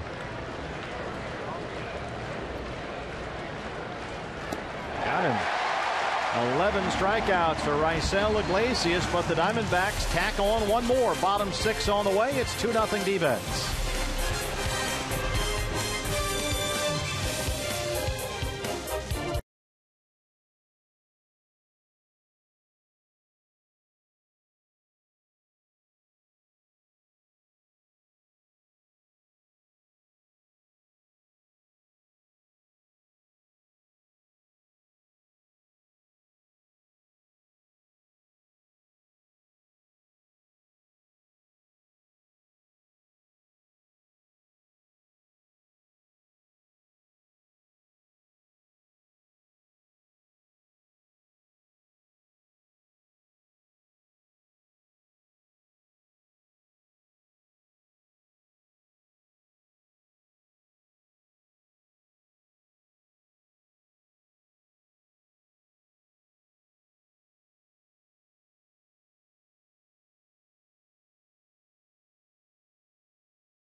All day long, and the double plays have helped. Skip Schumacher grounding into a double play in the second inning to get him off the hook there. Immediately got the third out on the next pitch. Brandon Phillips hits into that double play that ended up in a rundown, perfectly executed by the Diamondbacks right there. That was in the third inning, and then in the fifth, an odd double play. Iglesias trying to swing away against the bunt defense, lined it right to Goldie, who took it to the bag to complete the double play. Our Gila River game summary. Diamondbacks have a 2-0 lead. They only have 3 hits, one of them the Wellington Castillo homer. And Chase Anderson, through 5 innings, has given up just 4 hits, all singles. He has walked 2, and as we just showed you, the double play balls have got him off the hook a couple of times when he's worked himself into jams. Top of the order leads off the Reds 6th. Jason Bourgeois, Brandon Phillips, and Joey Votto. Bourgeois singled his last time up. He's 1 for 2.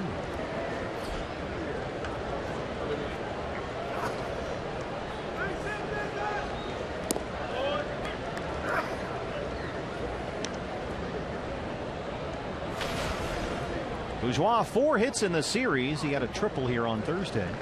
A couple of RBIs. Well, Chase, after Wellington Castillo hit that homer in the top of the fourth, got a very quick 1-2-3 shutdown inning in the home half. Let's see if he can do the same thing in the bottom of the sixth after getting another run.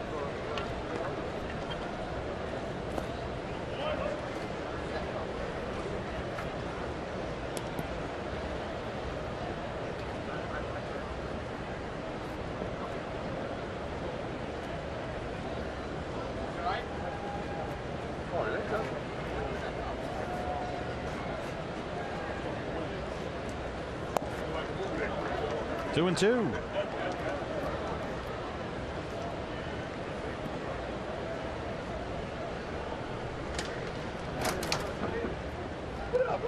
How you doing?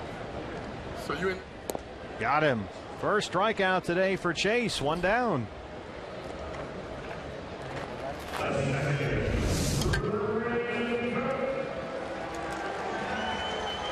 Bugs Bunny changeup. The Reds are well aware that that's Chase Anderson's best secondary pitch. They just saw him in Chase Field 3 or 4 starts ago, but continues to effectively pitch with that straight changeup. There's Brandon Phillips, who singled and hit into a double play.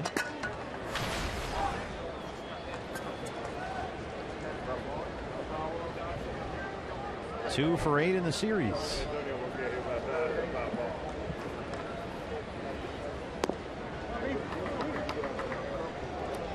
We talked a lot about the Big Red Machine this weekend. So many of those Reds greats here for the Tony Perez ceremonies. And looking at Brandon Phillips, you know, he and Joey Votto have actually made more starts together on the right side of the infield than any other combo in Reds history. Is that right? I always think of Joe Morgan and Tony Perez over there. Sure. But 936 times it's been Phillips at second and Votto at first. And they're back in there today.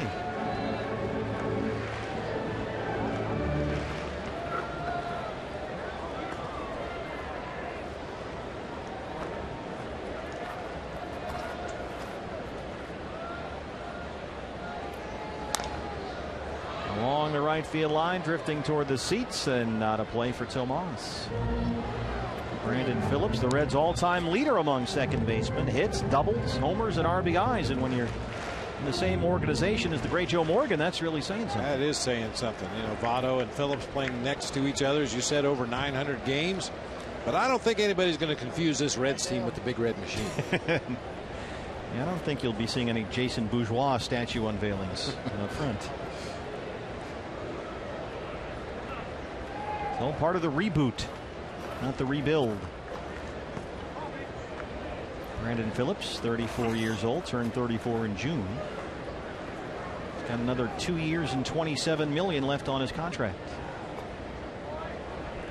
2-2. He was originally Brandon Phillips, drafted by the Expos in 1999. He was a Montreal Expos draftee. Was in Cleveland for a while. They didn't really know what they had there and kind of unloaded him on Cincinnati, and boy, did that work out well. On the ground is shortstop Nick Ahmed, gobbles that one up. 2 down. Well, the funny thing about Brandon Phillips is if you saw him at a tryout camp or a pickup game or a spring training game and saw him hitting out of that exaggerated crouch, buggy whipping that bat back and forth, if you don't get results, teams will say you can't hit like that.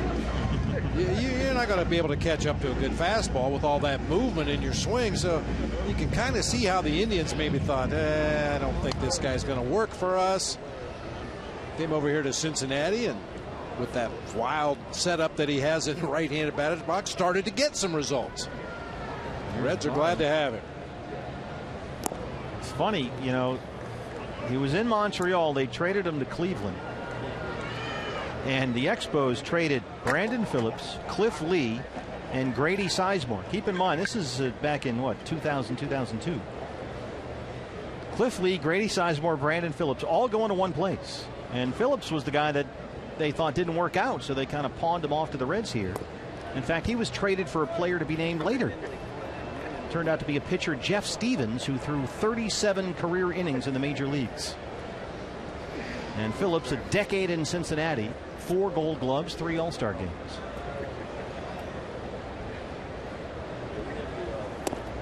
2-1 on Votto. Yeah, here's Phillips set up in the batter's box. Now, you can imagine if this guy's in spring training with the Indians and is grounding out to short time after time after time, eventually some hitting coach is going to say, you'll never be able to hit like that in the big leagues. Well, he's hit like that in the big leagues. Turned out all right, didn't it? Called strike on Votto. Anderson back in there, 2-2 now.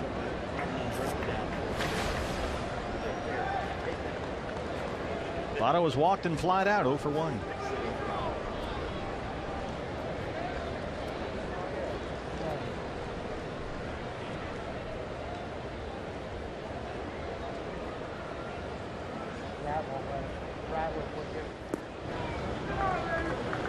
It's full.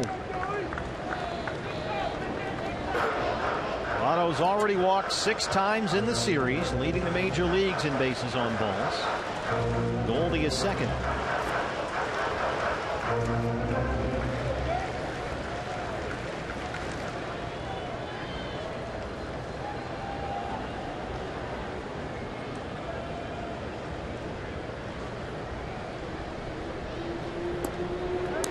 Missed away, not close.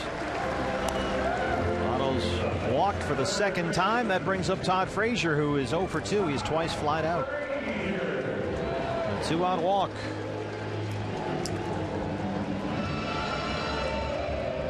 And one last footnote on Brandon Phillips. He really became a fan favorite quickly here in Cincinnati. Wasn't he the guy a couple years ago? Was it a Twitter? A young Little League player went on Twitter and invited Brandon Phillips to come out to a game, and he actually showed up. Yeah, he's very active on social media. The Twitter handle of DatDudeBP. Well, can you imagine the surprise of those Little Leaguers when Brandon Phillips comes rolling up? Well, the problem was after that, everybody started sending him a tweet. Hey, our game is Thursday. Well, no good deed goes unpunished. Well, he got himself into trouble actually earlier this year. They were here at the ballpark in a long rain delay, and they just opened a nearby Krispy Kreme. And so he sent out a picture, or one of his people did, from his actual Twitter account that made it look like he was at the Krispy Kreme and not here at the ballpark, waiting out the rain delay. And he had to explain, look, I wasn't actually there. It was one of my guys. He tweeted out the picture. So you always got to be careful on the Twitter. What's wrong with going to Krispy Kreme in a rain delay? I'm fine with it, frankly. Anytime. But as Herm Edwards always used to tell his players, don't hit send. Don't hit send. Think about it, but don't hit send. Probably good advice. You play to win the game. 1-1. Popped him up.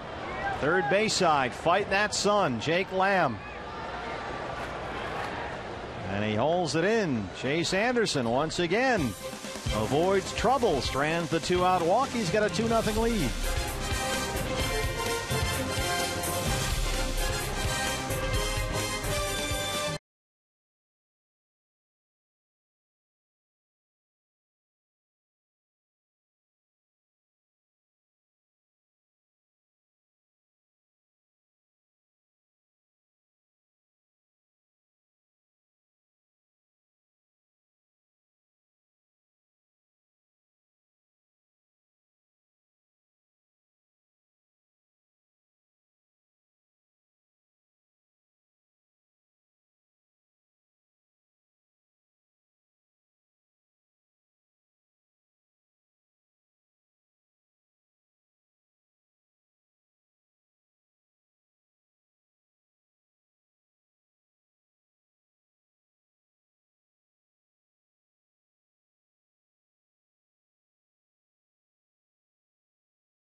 College football is back to Fox and Fox Sports 1. It starts Thursday, September 3rd, when former Michigan QB Jim Harbaugh makes his debut as the new head coach of his alma mater. He'll lead his Go Blue Wolverines against the Utah Utes. And the only place you can see the Harbaugh debut is Fox Sports 1. And streaming live on Fox Sports Go. I will make it a point not to wear khakis on September 3rd. I'm rooting for Utah. Why is that? No, I can't root for Michigan for anything. Oh, well, yeah. Yeah. I forgot where I was there for a minute. OHIO. That school up north. 2-0 Diamondbacks as we start the 7th. Raisel Iglesias with 11 strikeouts, a new career high. Still out there for the Reds, Jake Lamb, who struck out his last time up, leads off the 7th.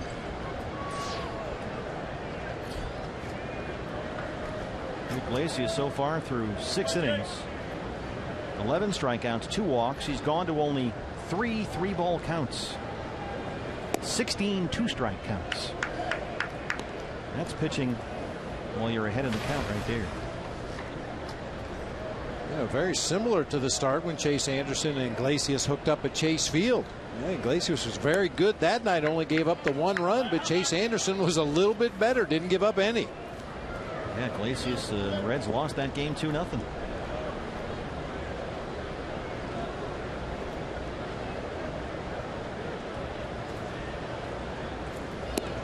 As we mentioned, it was outstanding. Followed that up, 8 strikeouts and a win at San Diego.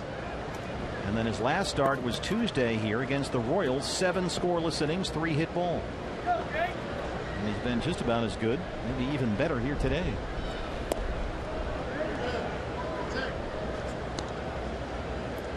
How's that slider looking? 3-1.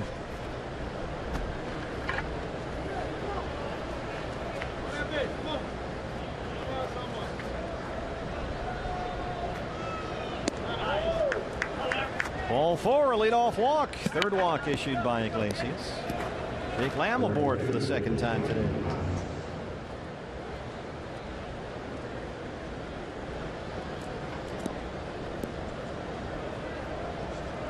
Ryan Pena out there with his fellow Cuban.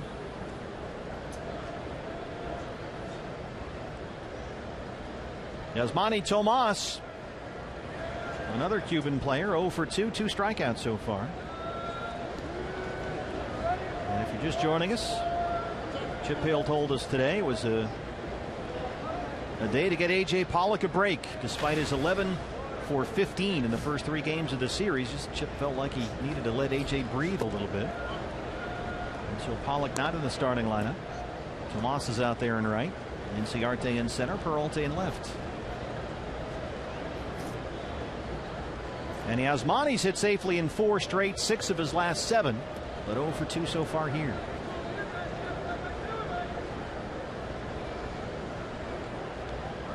There goes Jake Lamb. Tomas fouls that one off. Don't believe that was a straight steal attempt by Jake. That would be odd if it were, but I think that's more of a hit and run that time. Tomas, a guy that has shown an ability to get the bat on the ball, hit it to the right side.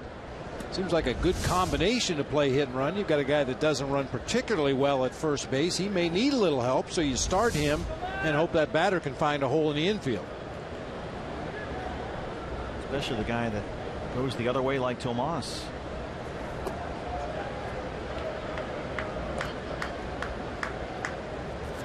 If a guy has the speed and the ability to straight steal a base, you probably let him go ahead and try to steal the base. But for guys that don't run well, if you want to stay out of that double play, those are the guys that need a jump start over there on a hit and run. Get him moving and hope Tomas can hit a hole somewhere. Well, here's another hit and run count right here. 2 balls and a strike.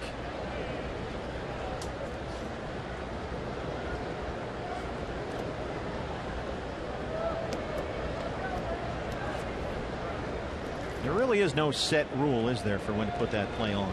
Not really. I mean, one of the biggest keys is the pitcher throwing strikes. If a guy's missing the zone, spraying the ball all over the place, it's going to be tough for a hitter to put the ball in play on a hit and run. But if a guy's consistently around that zone, you feel a little more confident that your batter can put the ball in play and at least protect your runner.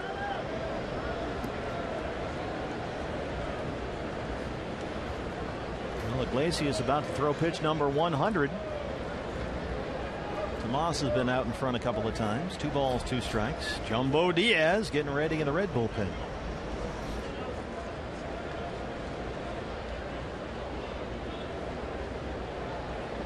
Two and 2. Got him. Tomas strikes out for the 3rd time. That's 12 strikeouts for Raisel Iglesias.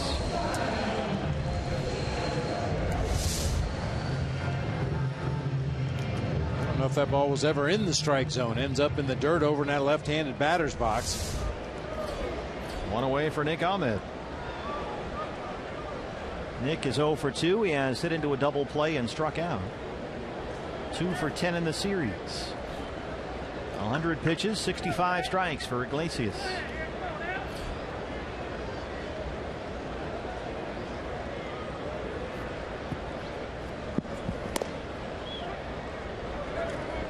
Nick's offensive season has come in 3 waves. There was that first wave which had him batting 130 for the season on May the 11th.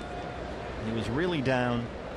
And then that was followed immediately by that long stretch of exactly 50 games during which he hit over 300. Had 6 homers. But since then, that hot streak which ended just before the All-Star break, he has struggled again. Hitting just about 160 since July the 10th. So it really has been for Nick an up and down year at the plate. And hopefully he's got one more big upswing in him before the end of the season.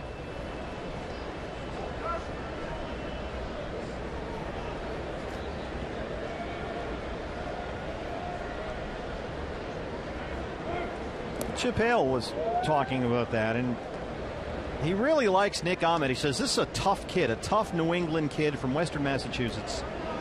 And he says even when Nick is struggling, it's hard for him to ever believe that he really is struggling because he's just one of those guys.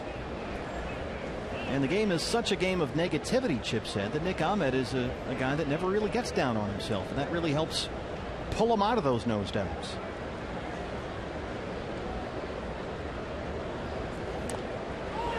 Pops up the bunt. 2 down. And here comes Chase Anderson, pitcher spot up with 2 outs. Addison Reed looking through the knot hole. Yeah, he just waved off his catcher right there. Chase Anderson taking the at bat, which means Addison Reed won't be needed right away, so he's going to go have a seat in the shade. Chase 0 for 2. He has struck out twice.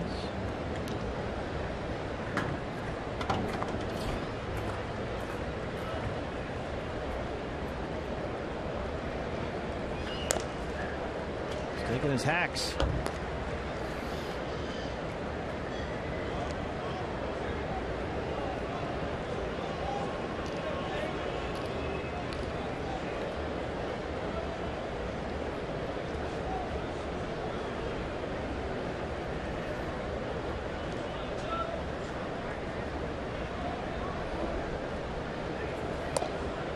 Oh, and 2.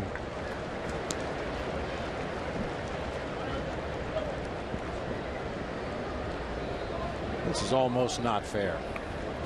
I mean, Iglesias is getting out guys that hit for a living. I was going to say it's not fair when the good hitters are in there.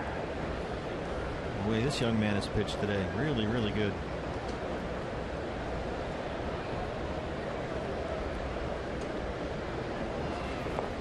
And he gets Chase Anderson. That's 13 strikeouts, a new career high for Raisel Iglesias, who strands the leadoff walk. We stretch at Great American Ballpark. It's 2-0 Diamondbacks.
was the Cox Gig Live high-speed highlights. I'm here with my boy, Mr. Red. I understand that you're claiming foul. You were very slow out of the gate. Let's take a look. You were pushed off. Right there. Was it Gapper? Oh, that figures. A slow start, but I didn't like the way you tried to run inside on the rail. I think you need to get further out. Yeah, further out. But this is a tremendous finishing kick, and then Ender Inciarte almost ran you over. Oh, man. So that's... I don't want to say you guaranteed victory, but you came close. But it was an outstanding effort. We're proud of you. Don't hang that big head of yours. Get out there. You'll get him next time, buddy. There'll be other races. Don't worry, Mr. Red. Mr. Red, ladies and gentlemen. Great athlete. By the way, I think there's an inquisition on that. We're going to see if we can get that loss nullified, taken off the books.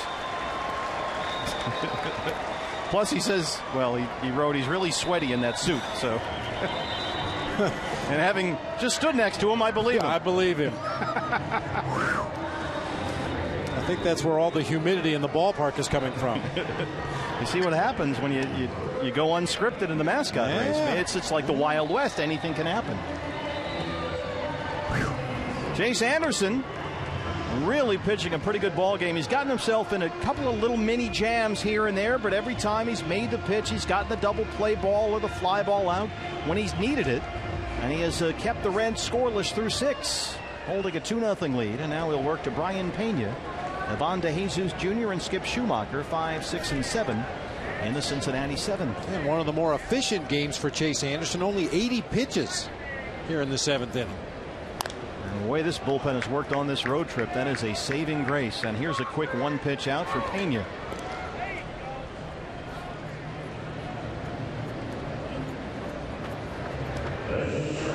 Brings up to Jesus, who has singled and walked.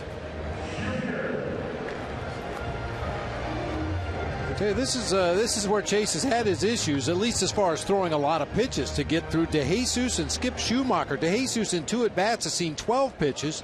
Schumacher's seen 11 in 2 at-bats. Nearly 40% of the pitches he's thrown in the game have come to the next 2 hitters. DeJesus, a single, a walk. Schumacher, a double play ball, and a fly ball to center on a 3-2 pitch. There's strike 1.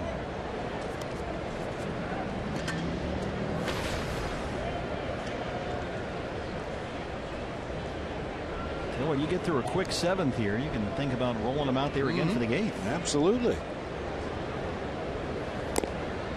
0-2. This is the way to do it.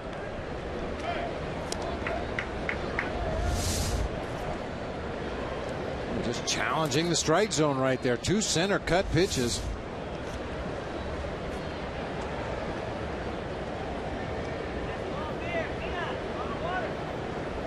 Curveball coming. Bounced it. That's right where Wellington wanted it. You may have noticed after he hung the 2 for the curveball, Wellington pointed at the plate. Bounce it on the plate. Don't want to leave that pitch up where it can be hit hard in a 2-strike count. And Chase does exactly what he's told to do. Bounce it out there in front of the dish. Now a changeup. Oh, tried to backdoor. It didn't get the call from Mark Wegner, who it seems like has called that a strike more than once today. Strike zone has been very fluid today. Oh, that's been a strike all day long. Yep. Really good pitch there from Chase, so it's 2-2. Got him. Went to the fastball and blew it right by him. His second strikeout. 2 down in the 7th.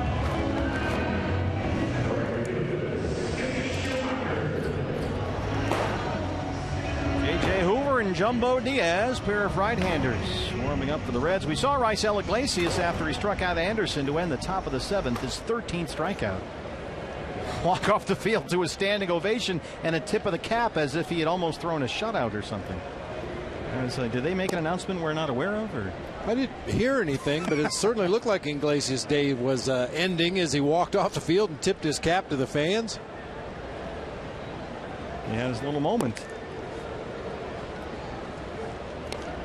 Hey, how about the reaction of Mike Fiers on his no-hitter? Did you happen to see yeah, that? He gave a big. I mean, every out he was fist pumping, and then when he finally got the final out of the no hitter, he fired his glove up in the air like Jesse Orozco back in, what was that, the 86 series? World Series, yeah. Yeah, this was Iglesias after that last inning. He pitched a terrific ball game. There's no question. I think the Reds. This is a smart baseball crowd. They knew that that was going to be it for him with a pitch count and the whole thing.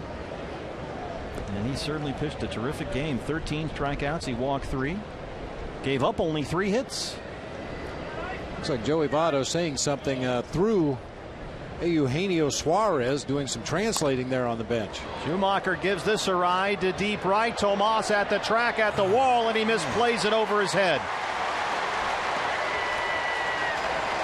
And Schumacher is at second. That'll bring the tying run to the plate with 2 outs. Where was that ball misplayed? Goodness gracious. If you think it has a chance to get out of here, get back to the barrier. Tomas turns the wrong way, then tries to recover, turns to the backhand side, gets too close to the fence, lets the ball ricochet past him. Chip Hale is going to have to go to his bullpen now. That should have ended the 7th inning. Instead, it will bring the tying run to the plate, and they'll have to go to the bullpen.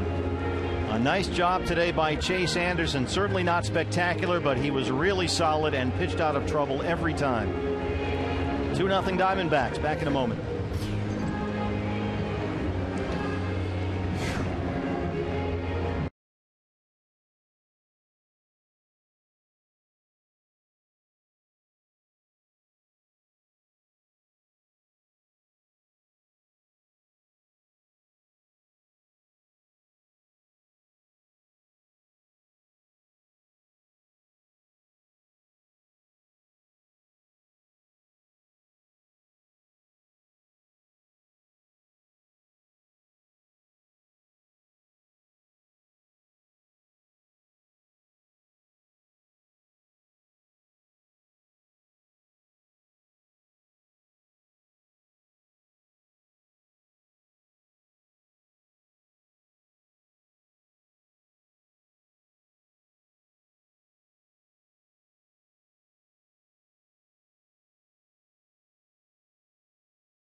Well, you're already there, so you just come back in and get the ball. So a lot of visualizing that this ball I can make a play on, and you find yourself making that play. Our D-back to basic series. Dave McKay, the outfield coach, explaining how to play that ball that Yasmani Tomas just misplayed and should have ended the inning. Instead, it's Ryan Lamar up there, tying run at the plate and 2 outs. And Addison Reed is on in relief of Chase Anderson. Yasmani kind of turned the wrong way on there, get a slow break, and then got himself all turned around, and by then it was too late. The ball was over his head. Lamar had his first major league hit his last time up, a single to left. He's 1 for 2. Yeah, and Dave McKay's advice there really works anywhere on the field where you have a ball hit close to the barrier, whether it's a foul ball on the first or third base side, a foul ball behind home plate, or a ball hit out on the warning track in the outfield. Get to the barrier and make the adjustment back into the field of play if necessary.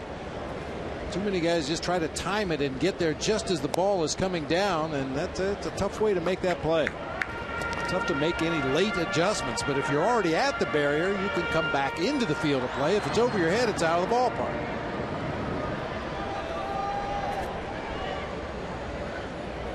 Two and one on Ryan Lamar.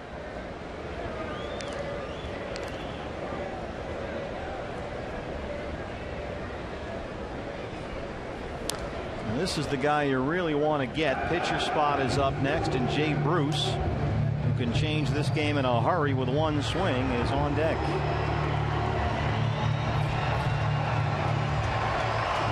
So this is the out to get right here, 2-2.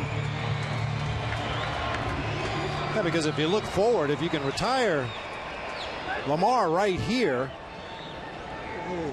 Jay Bruce is the most dangerous pinch hitter off the bench for the Reds. If Brian Price decides to send him up there to lead off the next inning, you probably pull Addison Reed at that point and go to one of your lefties in the bullpen. A little flare out to second. Owings is there, and the Diamondbacks stay out of trouble again. It's still 2-0 as we go to the 8th.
Tomorrow you can bring the whole family to the ballpark with the D-backs value pack. For just $19 you'll get a ticket to the game, a Subway sandwich, a Pepsi, and a cookie. The value pack is available for any game this season. Buy now online at dbacks.com/value. All right, Sal Iglesias, who had 13 strikeouts in the ball game, a career high, and the most by a Reds rookie since Gary Nolan struck out 15 in 1967. Is done for the day, and Jumbo Diaz will open up the 8th. How about that? The most strikeouts in a game by a Reds rookie since Gary Nolan in 67 against the Giants. Boy, given his stuff and his command at the strike zone, that may not be his career high for long. He's an impressive young man. He really is. 3 walks, 13 Ks. He gave up only 3 hits. So here's Jumbo. He'll work to the top of the order. Inciarte, Owings, and Goldie 1, 2, and 3. By the way, we have the results of the steward's inquiry on the mascot race. Our boy, Mr. Red, who was just, well, frankly, he got, no foul. So no justice from the steward's inquiry. So that's a big old hang with him, Mr. Red. Yeah. They went to Marty. Marty Brenneman apparently is the steward here. Well, I mean, if Mr. Red can't get the call from Marty, then he's in a lot of trouble. At least Gapper didn't win. Ender has walked and doubled. He's 1 for 2. Also got a stolen base and scored a run. He pops it up right to Votto.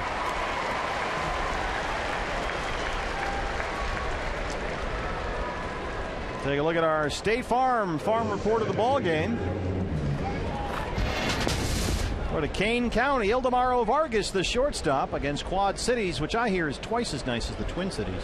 4 for 5, and he's hitting .320 this year with 33 RBIs. Ildemaro Vargas, the shortstop for the Kane County Cougars. Chris Owings, 0 for 3.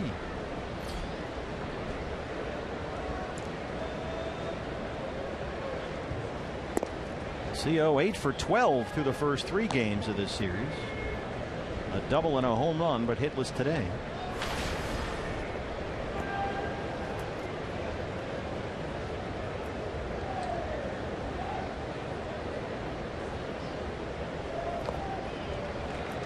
1-1.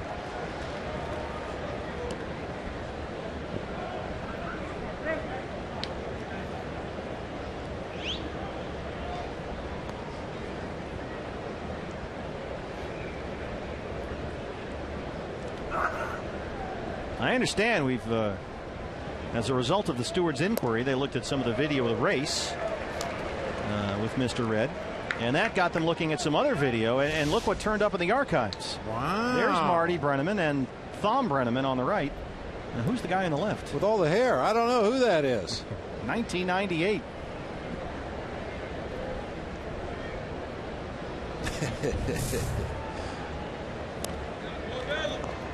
Boy, oh boy. Boy, oh boy.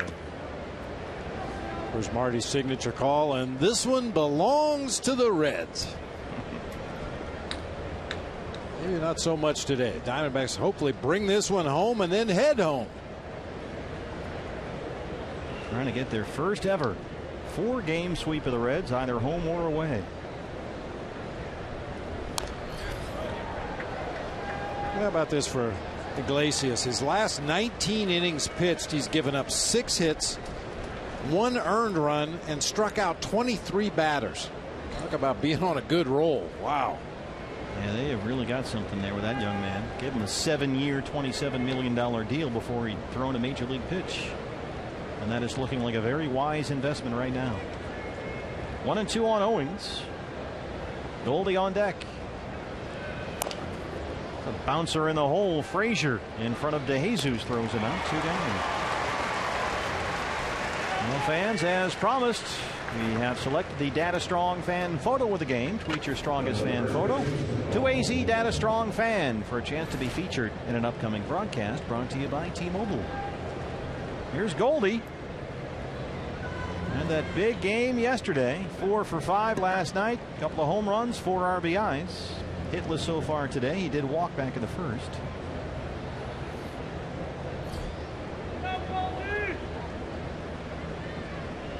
And something to think about for this week. Chip Hale was telling us before the ball game today, if you're just joining us, that he thought about sitting out Goldie today to give him just a break. But Paul said he feels like he wants to be in there right now. His wife Amy is about to give birth to their first child. It could be any minute now, any day. And so they know that 2 or 3 days of paternity leave for Goldie is coming. There's an excellent chance, I'm sure Amy hopes, that it comes this week. Hang in there, Aim. So anticipate, fans, you're going to be without Goldie here for a couple of days, some point very soon. But he is in there today with the expectation he'll miss some time coming up shortly.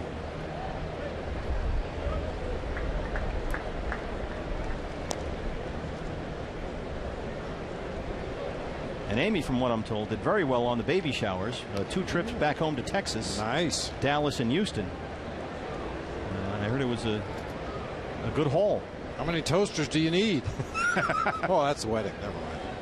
Baby shower. 2-1.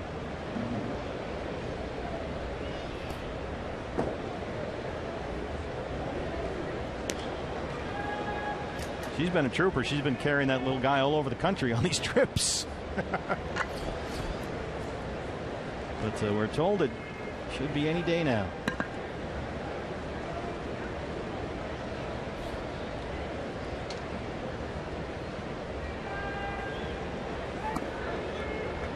And there's another walk for Goldie. Right behind Joey Votto for the major league lead. His second base on balls today. And it's a 2-out base runner for David Peralta.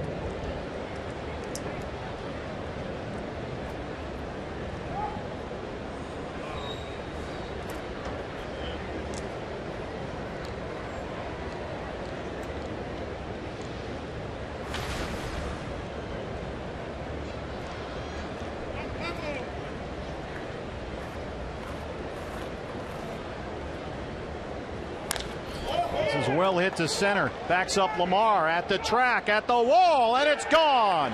David Peralta, a 2-run homer. That's number 13, and it's 4-0 Diamondbacks. Little breathing room. Boy, that was nice. David Peralta, since the All-Star break, that's 27 RBIs in 22 games. Get the barrel on it. When that pitcher out there on the mound is throwing high 90s, all you have to do is get the barrel on it. You don't have to pull it.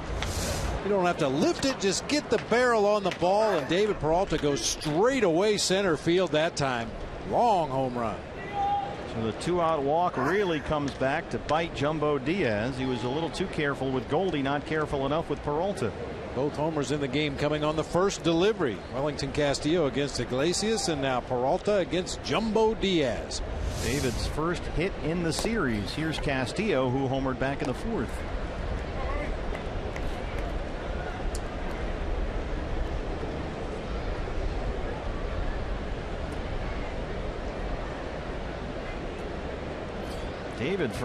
David, that home run snapped an 0 for 16. Welly blasts it to right center. Lamar over to cut it off.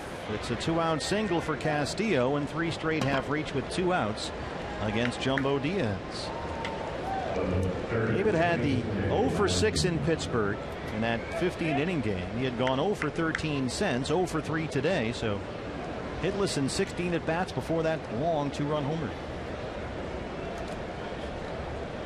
And the Diamondbacks, when they hit a home run lately, almost never lose.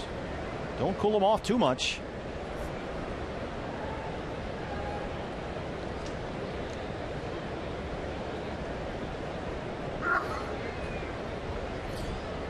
Jake Lamb. Jake has walked and singled, 1 for 2. Diamondbacks now looking good here. 4-0, 8th inning. The most games they have been over 500 this year, 1.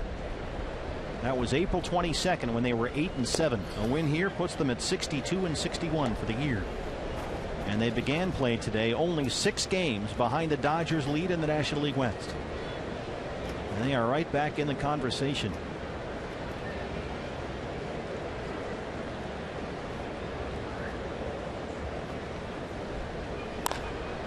That one gets through into right. Second hit today for Jake Lamb. 4 straight have reached with 2 outs for the Diamondbacks.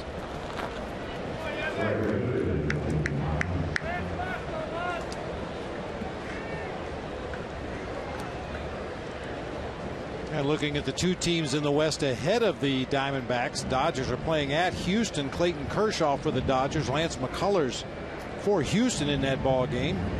And the Giants, to be announced who's going to start that ball game for them tonight at Pittsburgh against Francisco Liriano.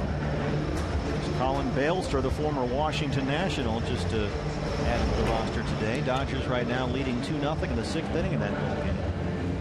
And there are the National League West standings at the start of play today. Diamondbacks with a win here will get to 62-61. Over 500 for the first time since April 22nd. Jeff Pico has said his piece. Here's Tomas. Yasmani 0 for 3 with 3 strikeouts. And no luck at all against Iglesias. Let's see how he handles Jumbo Diaz. 2 on, 2 out.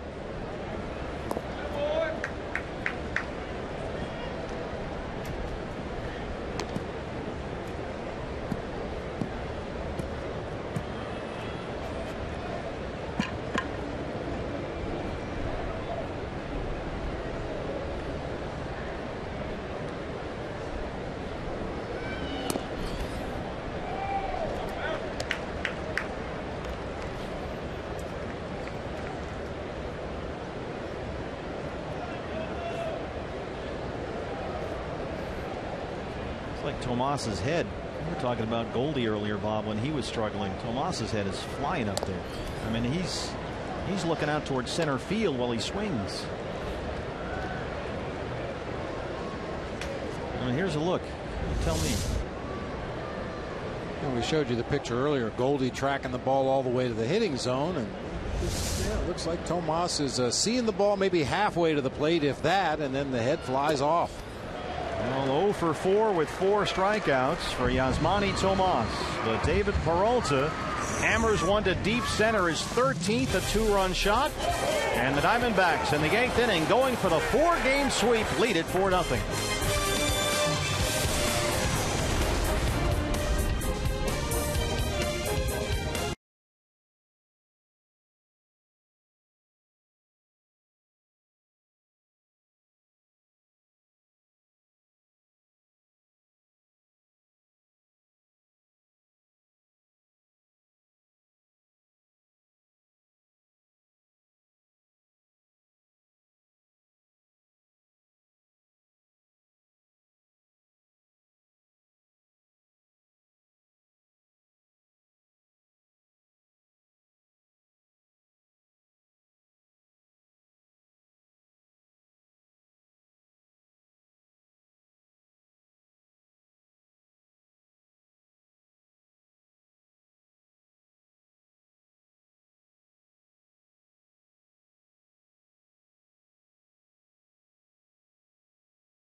Diamondbacks baseball is presented by Sanderson Ford.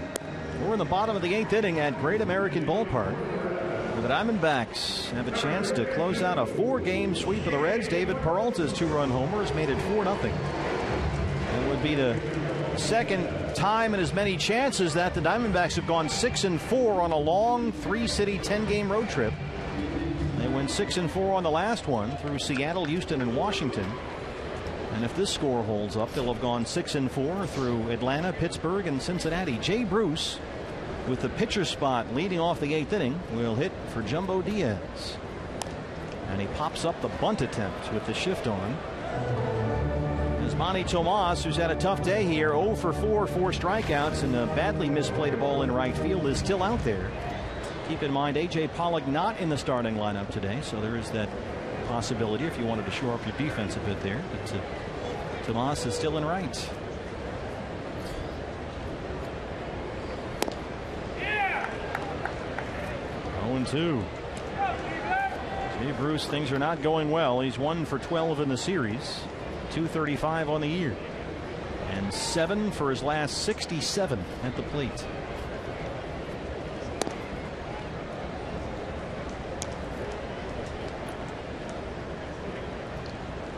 That's a 104 batting average in your last 17 games, a slump that goes all the way back to August 5th. And he's staying away here. And now it's even 2-2.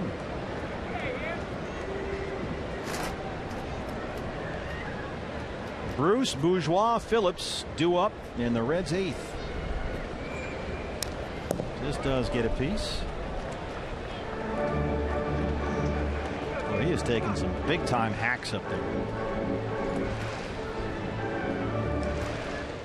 In this series, he just looks like he's been caught in between a lot, and that's what you see when a hitter has some doubt in his own mind.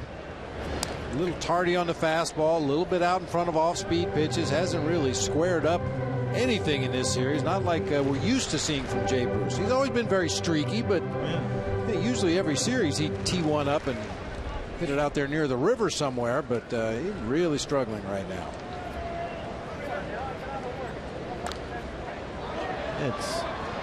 He's just flailing at the ball, it looks like.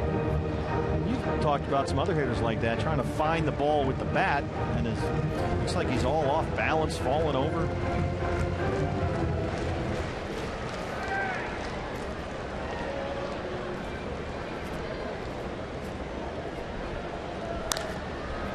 Lifts this in the air, near the left field line. Peralta coming in. One away.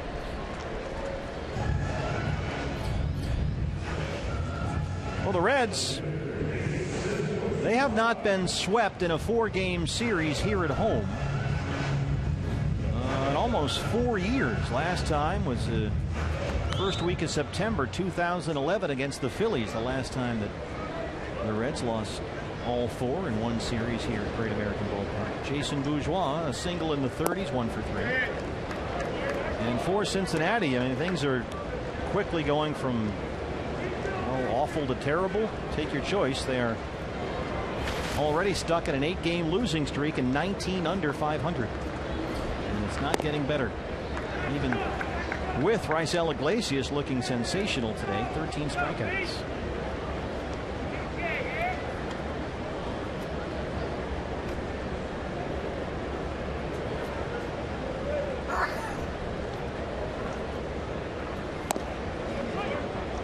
One and two.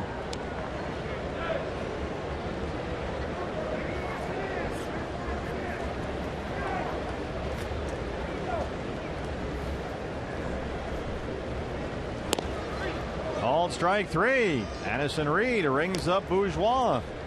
2 down in the 8th.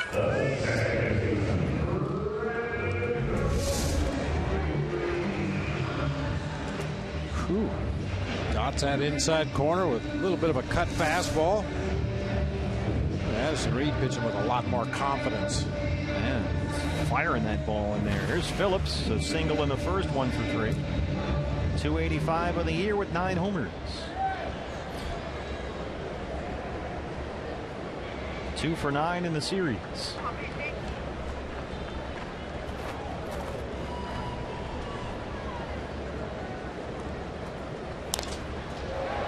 Lifts it out to right center in Ciarte. Nicely done, Addison Reed. He retired all 4 he faced today. 9th inning on the way. Diamondbacks going for the sweep.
I don't know. I pull my phone out and look. It's irrelevant. I just know I got to be here by like 2 o'clock every day. What floor is your hotel room on? 11th floor. What was the first hotel we were at in Atlanta? Do you remember the name? What brand?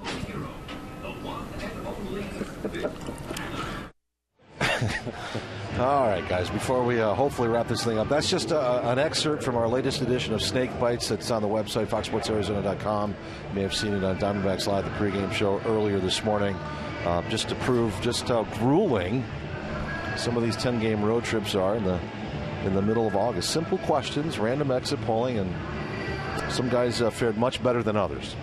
The worst is when you're on the 5th floor of one hotel and you go to the next hotel and you're staying on the 8th floor, but you go to the 5th floor in the new hotel. Mm-hmm. That happens sometimes. Yeah. Here's Colin Balester, just called up from the minor leagues today. In fact, he'll work the 9th. There's a story that used to make the rounds. Vic Davalillo, former major league outfielder, played for the Indians when I was growing up. I used to watch Vic and root for him. Had a chance to play winter ball with him much later in both of our careers, but Indians checked into a team hotel, and Vic went out with some of his teammates, had a few beverages, and came back to the hotel and couldn't remember what floor he was on or what room he was in, so he was just walking up and down the hall trying his key in every door at the hotel. Well, eventually you're going to find it. Sooner or later, yeah. It's just sound thinking, that's all that is. An easy pop-up to shallow center for Lamar, one away. Arizona Federal Credit Union power player of the game is the Diamondbacks offense in this series against the Reds, and there has been no shortage of it. Woo. Wow. Well, you hope to keep it going. The next opponent is going to be a little more fundamentally sound and have a lot more to play for. The St. Louis Cardinals, they're not going to beat themselves. Diamondbacks are going to have to play outstanding baseball and not make any mistakes themselves. D-backs fans been away for so long. Now's your chance. 4 against the Cardinals and 3 next weekend against the Oakland A's. dbacks.com/tickets. Your red hot Diamondbacks about to get over 500 for the first time since April 22nd. Only 6 back in the NL West at the start of play today. So if things hold up here and go our way in Houston, it could be a 5-game gap in the division. And we're not even at Labor Day weekend yet, so this thing is really getting interesting. dbacks.com/tickets. We'll see you there at Chase Field all week long. Matt Reynolds just called up from AAA Reno today, coming off Tommy John surgery. Is warming up with the bullpen. Good to see Matt back. Keith Hessler was sent to the Aces after the ball game last night. Remember Matt when he first arrived from Colorado 2 years ago? I mean, you couldn't score a run off the guy for like 3 months. his arm. It's been a long road back. Salty hits for the pitcher here. And it's full 3-2.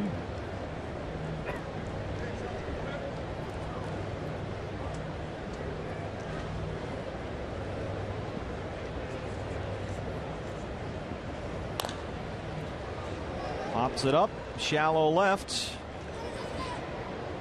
Bourgeois calls for it, 2 down. Hey, fans, don't miss a minute of exciting D-backs baseball next year. Buy or renew your 2016 season tickets now and be entered to win exclusive gifts from the prize vault. Visit dbacks.com/tickets. 4 against the Cardinals. Robbie Ray and Lance Lynn scheduled to start tomorrow night. See Patrick Corbin in that series. You'll see Ruby De La Rosa in that series. Ruby was outstanding here this weekend. So a good chance to get out and see the Diamondbacks as we start rolling close to September here.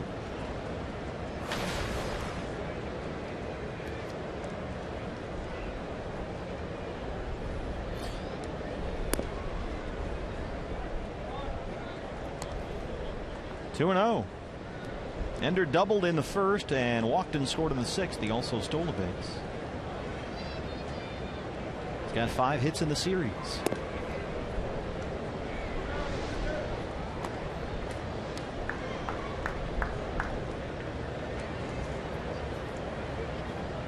Reds in the 9th will have the heart of the order. Votto, Frazier, Pena, 3, 4, and 5 in the 9th. There's a strike, 3-1.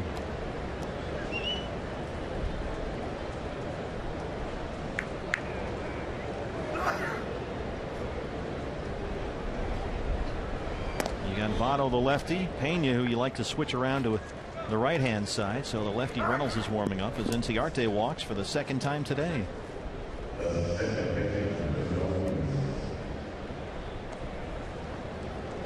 Brings up Chris Owings, CO 0 for 4.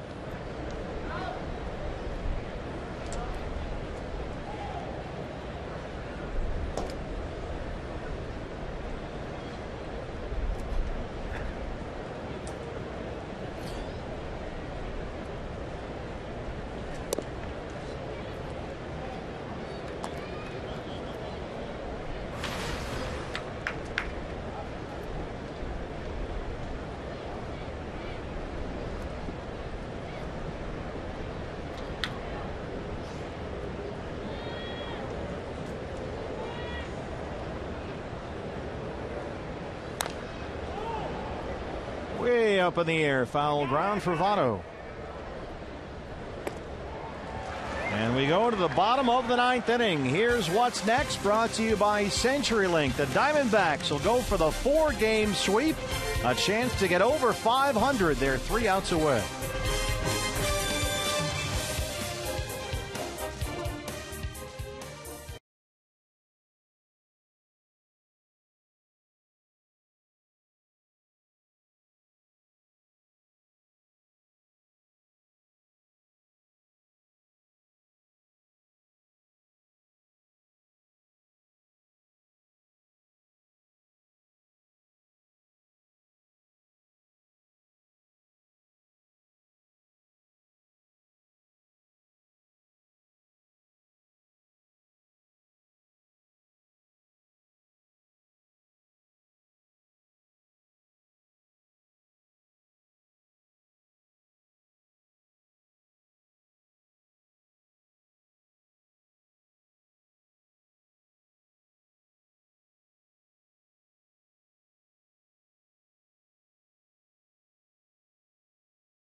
Live on Fox Sports 1 for complete highlights and analysis of everything that happened today in Major League Baseball. Plus, the latest from all the NFL training camps in the world of sports. Fox Sports Live tonight on Fox Sports 1 and streaming live on Fox Sports Go. Living on the air in Cincinnati. Bottom 9, Diamondbacks a chance to sweep 4 here and get over 500. And welcome back to the big leagues, lefty Matt Reynolds. He has not pitched in a major league game since June 9th, 2013 against the Giants. He missed all of last season with Tommy John surgery. 45 games this year with AAA Reno. A 3-6 record, an ERA right at 5.5. And he will get the 9th inning and try and close out the shutout and the sweep. Votto, Frazier, Pena do up 3, 4, and 5 in the Reds' 9th.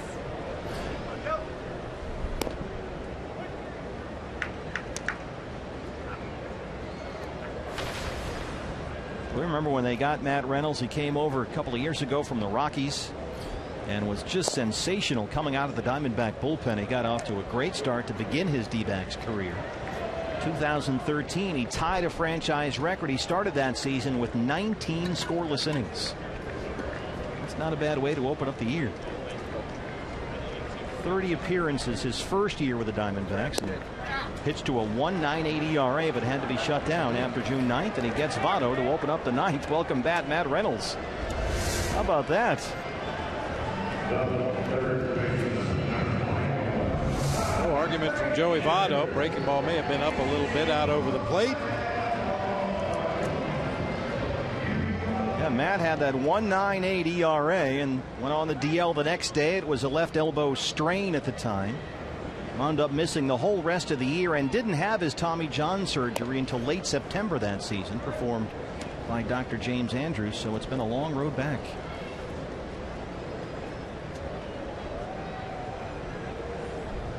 But for the first time in more than 2 years, back on a major league mound. 1-1 on Todd Frazier. How about that? You come back after all that, the surgery and the rehab and spring training and not making the opening day roster and then battling through half a season at Reno, and you come back and you get Votto in the home run derby champ. And strikes out Joey Votto on 3 called strikes. Amazing. That just doesn't happen. 2-1.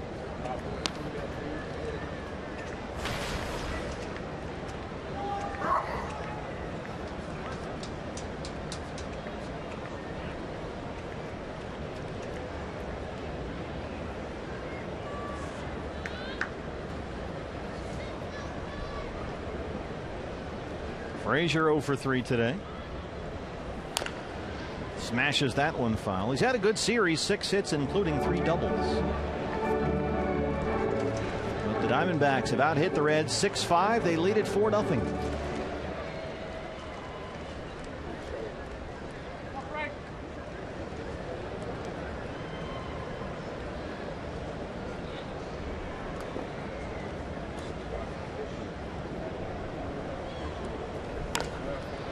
Center field for Inciarte. 1 out away. And they'll flip Brian Pena around, the switch hitting catcher.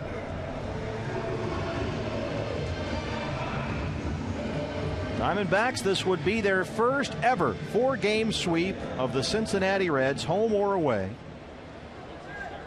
Reds have not been swept here at home in a 4-game series since 2011 versus the Phillies. And the D-backs went 6-4 on that 10-game march through Seattle, Houston, Washington. And they'll go 6-4 on this trip through Atlanta, Pittsburgh, and Cincinnati. A very, very impressive record over a long and difficult stretch of 20 out of 26 on the road. It's been a long month. You throw a 4-2 homestand in between the 2 6-4 roadies, and you understand why they're only 6 back in the West. When you talk to some of the players about these 10-game road trips, and I think the general consensus is that they've benefited from them as far as the camaraderie and the team chemistry goes. You know, you don't have a wife or a girlfriend or a dog to go home to at the end of the day.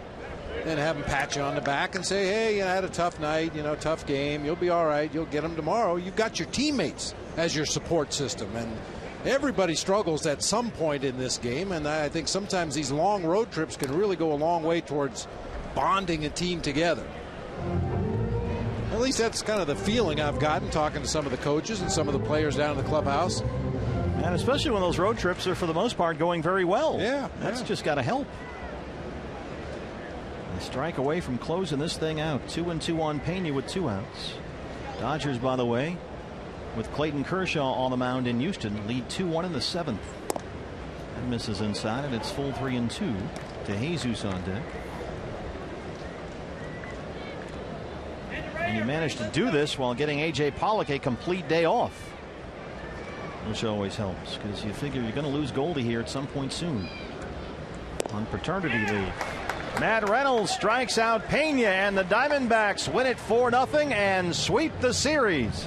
They take all 4 in Cincinnati. They go 6-4 on the 10-game 3-city road trip, and Chip Hale's ball club over 500 for the first time since April 22nd. How about that? That's outstanding. And I'll tell you, this series is a perfect example of just taking care of business. This Reds team was a ball club just waiting to get beat all 4 games, and the Diamondbacks obliged them. Came out and put some good hustling fundamental baseball on